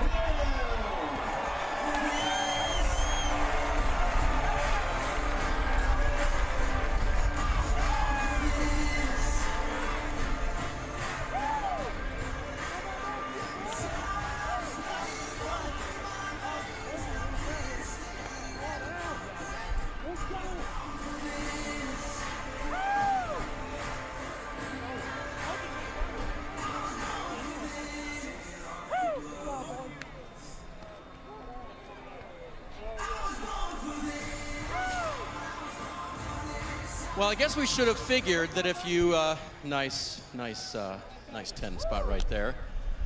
Timmy Latiga, car chief there, giving him a hand as well. I guess we should have figured if you put the sponsor's logo at a certain place on the infield, that's where the driver's going to head. If he pulls off an incredible win like he just did. Austin, I'm thinking that wasn't the best handling car all day. How in the world did you do this one? Oh my God, it was just resilience with this whole Bennett 21 team. Like you said, our Bennett Chevrolet wasn't handling great all day. It wasn't as fast as Xfinity Internet, and well, it had speed. I can't say that. It had plenty of speed. Just the handle on it was tough all day. We had to dig deep for that one. The 81 got into 3 and had me jacked up. He's doing what he has to do to try to win. Very surprised that the 26 pushed me there and didn't go with a Toyota. And then I thought that I messed up. Pick him up. I thought that I messed up in the 1 and 2. And I hate it that he got in the fence. I wasn't trying to run him in the fence. I was just trying to, like, get him arrow tight or get him arrow loose, because that was happening to me a lot today. If anyone kind of ran up the track from the bottom, I would have big moments. So I was trying to do that to him, and I saw him get in the wall, and I was like, oh, man. And then I just had to keep the 48 there. I got down into 3, and that's the first time all day I got, like, extremely tight into 3. But we had enough of momentum off of 4 that it didn't matter. But I can't. This is insane. Like, to win with this gold car, Bennett's 50th anniversary, this is their biggest race of the entire year. To do this for our sponsor, it means a lot. Yeah, we won, buddy. And then there's over 500 people here for Bennett, you know, employees, friends, family, you name it. So, yeah, there they are. So, yeah, I can't thank everyone enough from Bennett. RCR, ECR engines was good all day. We're going to celebrate this one because it didn't come easy. And make sure you introduce the world to this. Who is this? This is Barrett. He is wild. Barrett, are you wild? Go Dogs? Yeah, he is. And he's glad that Dad ended up in victory lane, or close to it. He ended up at the logo, Rick, and that was more important. A big smile on his face, asking, Dad, did you win? Dad, did you win? Yes, your dad just won, and you're going to celebrate with him. You saw some of the folks from Bennett that are here. He mentioned almost 500 people are associated with Bennett. He parked it right on the logo. But what a run. Had to work for this one. 7 times now he has won on drafting style tracks. Crew celebrating again. 3rd win of the season for Austin Hill, and he gets just a little bit closer now to regular season leader Justin Allgaier.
I think wife Ashlyn has stepped in here and said, nah, I'll take care of Barrett. you go to victory lane here in Atlanta. And another celebration. Now, Austin Hill referenced, oh, he's going to get Barrett in the car with him. It's pretty good of Ashland there. So he referenced he was surprised that the 26 went with him as opposed to the 81. Yeah, well, let's watch what happened. Chandler Smith, with a big run all the way down the back straightaway, is just pushing Austin Hill. And he pushes him far enough into the corner where he gets him loose, lets go of him to keep him from reckoning, then drives underneath him. And right now, you know he's thinking, all right, Corey Heim, the 26 in a Toyota, he's going to come push me. Corey Heim decides to go with the 21. Look, I don't think Corey Heim was doing that to hurt by any means. He's trying to win the race. And right here, he almost gets it done and then contact with the wall. If he gets to the right rear of the 21, is able to stay there, he has a real shot to win the race. So it's easy to say, hey, Corey, you should have gone with a Toyota. He put himself in position to win the race by making that move. Let's hear from Chandler Smith. Kim's with him. Yeah, he finishes 4th after looking like could get the win there. Austin Hill said he was surprised the 26 of Corey Heim with him. Are you surprised? Yeah, we're Toyota teammates, and I got clear out of the restart zone and could have went bottom and hung him up top to be the leader, the top lane, and I didn't. I stayed up top with my Toyota teammate and ultimately gave up the lead doing that. So, yeah, I expected my Toyota teammate to come with me, and that didn't happen, and is what it is. So, I mean, we had a really fast number 81 Wheelers GR Super all day. It was fast as Xfinity Internet. I feel like I've been robbed from 3 Atlanta wins now, unfortunately, in my career here. And I'm kind of speechless, honestly. There's a lot of different things I could have done that I could have been more selfish, and when I got cleared, went to the bottom and covered that and just controlled the race for sure. I was trying to be a good teammate, and it didn't pay off for me today, as usual. A disappointed Chandler Smith. And we hear that a lot from drivers. I should have been more selfish. And right now, a guy that's headed to victory lane, Austin Hill, he knows that he's done the right thing as he's going back to victory lane here at Atlanta. For more post-race coverage, let's go down to the Peacock pit box with Marty, KP, and DJ. Rick, what a day for the Hill family. Young Barrett getting a ride there with Dad to victory lane, and another win at Atlanta Motor Speedway for Austin Hill. We'll get to that plenty in a moment, but I want to continue with this topic, DJ, because if you're a teammate, in theory a teammate, you're supposed to push your teammate to the win. So if you're a Toyota executive, what would you be saying to Corey Heim right now? Well, yeah, I get it. I know what they're expecting, and I would ask him the question as to why he didn't make that move. And maybe there's more to the story than what we actually know, because it looked like that they had worked together maybe earlier. And you would think, I believe Chandler Smith, that he made that move because of who he had directly behind him, waited to that point in time, expecting that to happen. So I'm sure there'll be a conversation. It'd be interesting to see if we hear about it. Yeah, I don't know. Listen, we go back to Daytona, Parker Resloff. People complain because he pushes it forward. Yeah. Okay, the kid's trying to win his first race. He's trying to win a race. How do you know that Corey Heim's not thinking, okay, if I get up here behind this 21, I've passed him 3 or 4 times today, I can pass Austin Hill, and I can win this race. Is Toyota going to be upset if he passes him? If he hangs his teammate out and then passes for the win? Are they going to be upset? It's the circumstances that were upsetting him, not basically what he did. Because listen, we can talk this teammate crap until my eyes are brown than they are right now. But once you get in that race car, you got to take. You got to take. You got to take. You got to take. Especially they came to us down here on the booth, on the box, and it was like, we are in the take zone. Take everything you can. That teammate stuff goes out at the end of the race as far as I'm concerned. I don't care who's paying the bills. And listen, at the end of the day, he's in a Toyota this afternoon, but we don't know the future for Corey Heim. We don't know if he's going to be in a Toyota moving forward. Right now, Corey Heim, the center of all the chat, is with Kim Kuhn. Yeah, Marty comes home 5th. A lot of discussion about you choosing to go with Austin Hill, a Chevrolet, versus Chandler Smith, a Toyota. Walk us through that thought process. Yeah, I mean, at the end of the day, the move was going to be made on a straightaway, not in the middle of the corner. So if you wanted me to push him by, I mean, I feel like if he just dropped back and, dropped to my bumper at a 4 on the straightaway and, had ourselves both an opportunity to win the race, I would have gladly pushed him. But, I mean, he had no run or no momentum, so why go to the bottom at that point? I come here to win the race, and for a team like Sam Hunt Racing to have an opportunity at their first win, I want to give them that opportunity, and there's no point going to the bottom in the middle of the corner and trying to scoot by the leader. Best car all day at 21, so just wasn't in my best interest, wasn't in his best interest either. I'm not sure why I decided to go down there, but just super thankful for everyone at Sam Hunt Racing, Toyota Racing. Was super good today. This is my first start in an Xfinity car at a super speedway, and was so happy with the speed, so I just want to keep this momentum moving forward. Any fear on repercussions or discussions that will need to be had after this race? I'll have a discussion on them on when to make the move maybe, but that's about it. All right, there you go, Kyle. What is your take on his confidence in his non-move? My take on this is send me my Corey Heim fan club card member. Because that's what he said. I came here to win the race. Yep. I mean, what's your point? I mean, we can argue this into Xfinity. Yeah. You know what I mean? We can argue it forever if you want to, but they came to win the race, and that's what he said. I want to get this team their first race. It was a bad move on his part by making a move in the middle of the corner. He had valid points for everything he did. But to be fair, DJ, it's a bit of a hot topic after Parker Retzlaff pushed Harrison Burton to the Cup Series win in Daytona and chose not to push Kyle Busch, and he got grief for that for a week, another Chevrolet teammate. Which I said then was unfounded because Thank you, Dale Jarrett. Just what Kyle Petty just said. You're here to win the race, and that's what Corey Heim said. He almost had Austin Hill up beside of him going down through turns 1 and 2, and if he would have got to that spot without getting a little bit too close to the wall, then he might have had that opportunity. But he explained everything perfectly, exactly what happened to Smith. They didn't have that momentum. I can't fault him. He had a plan and he stuck with it. Corey Heim just texted your shirt's on the way, Kyle. Yeah, if you want to watch if you want to watch team sports, it's college football day, man. You turn in the racing to watch winners. That's what it's about, baby. At the end of the day, all the controversy aside, it's Austin Hill who winds up in victory lane again at Atlanta. Maybe we ought to rename this place something like Hill Speedway or something like that. Back with more from Atlanta in a moment. Friday, September 20th, the NASCAR Xfinity Series comes to the CW. It all begins at Bristol, where Dale Jr. will join the field for the final regular season race of the year to decide who's in the playoffs. NASCAR Xfinity Series racing from Bristol. Friday, September 20th, 7 Eastern, only on the CW. Kyle, the gap widens in the Xfinity Series playoff standings. Yeah, I feel terrible for Ryan Sieg. They did a great job of having an issue and recovering, but Sammy Smith did what they needed to do all day, and I said it in pre-race. They need to put 3 races together. He started the day. Is this his march towards the playoff? Yeah, I mean, it's right there. Now, all Ryan Sieg can do is go try to have 2 of the best races that he's had all season and see where that gets him. At 2 tough tracks for him. I mean, it is. Road course and Bristol, but you never know what can happen, right? We saw that plenty today, didn't we? Parker Kligerman tried to guarantee his spot into the playoffs with a win this afternoon. He wound up second. He's with Kim. And Parker Kligerman comes home in the 2nd position. You match your career best finish in the Xfinity Series. Not quite enough. What did you need in the end there? I felt like coming up through, for the last lap, I wanted to almost be 3rd. I felt like if I could get a run, and I shot the 16 in the back of me, and we were going off into 3, and I kept getting really tight down there, but I was using brake. I'd crank the brake bias back and sort of getting the car to rotate. And so I did that, and it just took off the track, and so AJ got beside us. I don't know if I could have maybe got to the 21 with AJ, trying to, off of 4, time the run.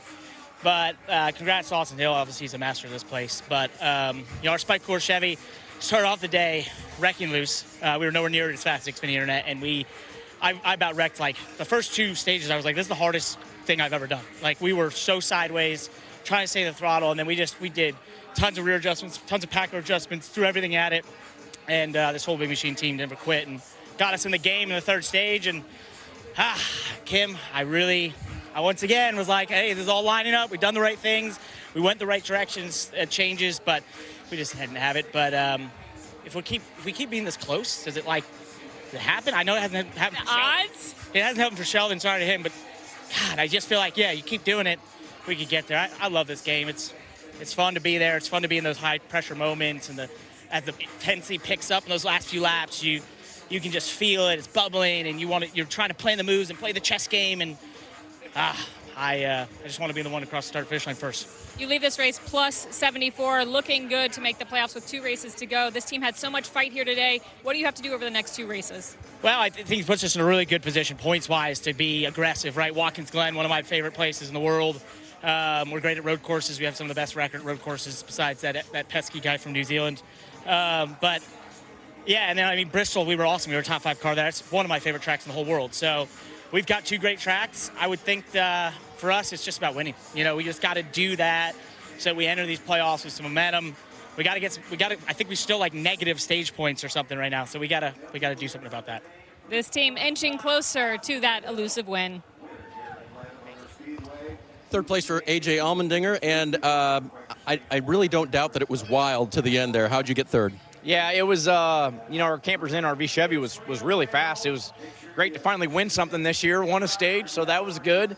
I got really free that 3rd stage there, so it was kind of unexpected because our car had been really good. So it was good that yellow came out. We were able to put on tires, make some adjustments. Alex Janssen, the boys, did a good job there, and got to 5th with 2 to go, and I thought, man, if they stay in line, I was far enough back that I was going to go for the big lunge for the win there.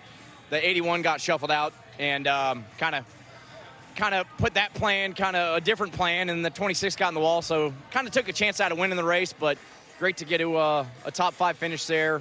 It's my son, Aero James's 1st birthday today. I was really hoping to get in victory lane and share it with him, but proud of the race team, and, you know, we're getting better. You love to win these races, and we're trying like heck, but at the end of the day, we're making the cars faster and getting close to the playoffs, making the playoffs, and hopefully we'll be ready to go once we get there. Got to admit, I kind of questioned that Alex Janssen call to give up 11th to come to pit road for A.J. Allmendinger, but they turned it into a 3rd place finish. Nice job from those guys. So Cup Series racing tomorrow from Atlanta. There you go, 2:30 Eastern on USA right here for Countdown to Green. And then the first race of the 2024 playoffs, we'll show you every green flag lap tomorrow during the Atlanta race, and we'll have a little post-race as well right here on USA.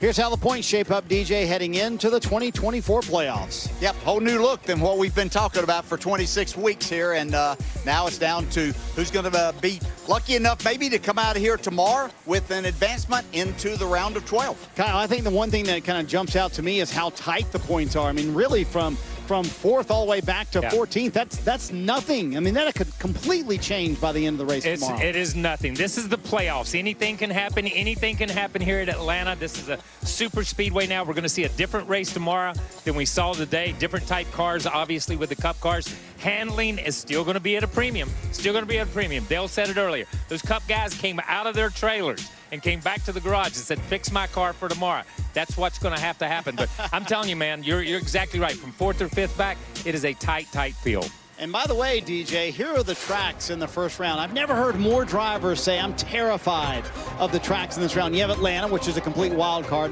and then Watkins Glen with a brand new tire coming up in a couple of weeks that's supposed to have extreme fall off. And then, oh, by the way, it just finishes at Bristol. That's all, DJ. Yeah, I was talking to Denny Hamlin earlier today and saying, hey, this looks like everything sets up, every round kind of fit. He said, if we can get through the first round. And, and here's the, a driver that, hasn't won that championship, but we know he is championship caliber driver. So he understands just the difficulty that lies ahead for them. You understand the unknowns that they're talking about, not only with the race tomorrow, Kyle, but this complete round could be crazy. This complete round. I mean, how many times do we see guys struggle in the first round and a first race of a round and not make it forward, not move forward? And as close as it is, we could see somebody that we have on our list as a championship contender not make it out of this first round. That's how unpredictable these 3 races are. And by the way, you mentioned Denny Hamlin. He will start at the back tomorrow with an engine issue during qualifying. I mean, they already had the penalty a couple weeks ago, DJ. Now this could really put them in a hole right off the bat. Yeah, if they get everything fixed, I'm not concerned about that part of it. I just think that every driver is concerned about what they saw and heard today with the cars that they brought. Can we fix this? Are we going to be okay? And then the fact that we have never started the playoffs with a race like this, to where, you know, we're always ending the regular season a lot of times at Daytona, where we have this type of racing. But, you know, this could bring someone through to the next round that nobody's really thinking of. And Kyle, I think if a Cup Series driver did take something away from today, handling was way more important than I think anyone thought it would be coming into the race. Yeah, handling was king today. It's not about speed. It's if you can drive every lap and be in the gas more than the guy next to you. Boy, it looked like Justin Allgaier was going to be the car to beat for much of the day today. Sam Mayer looked strong, then had an issue. Sheldon Creed has some issues today. Here was the big wreck that kind of changed everything. But at the end of the day, once again at the Atlanta Motor Speedway, it was Austin Hill. We'll see you tomorrow, 2:30 Eastern, right here on USA for the Cup Series race at Atlanta.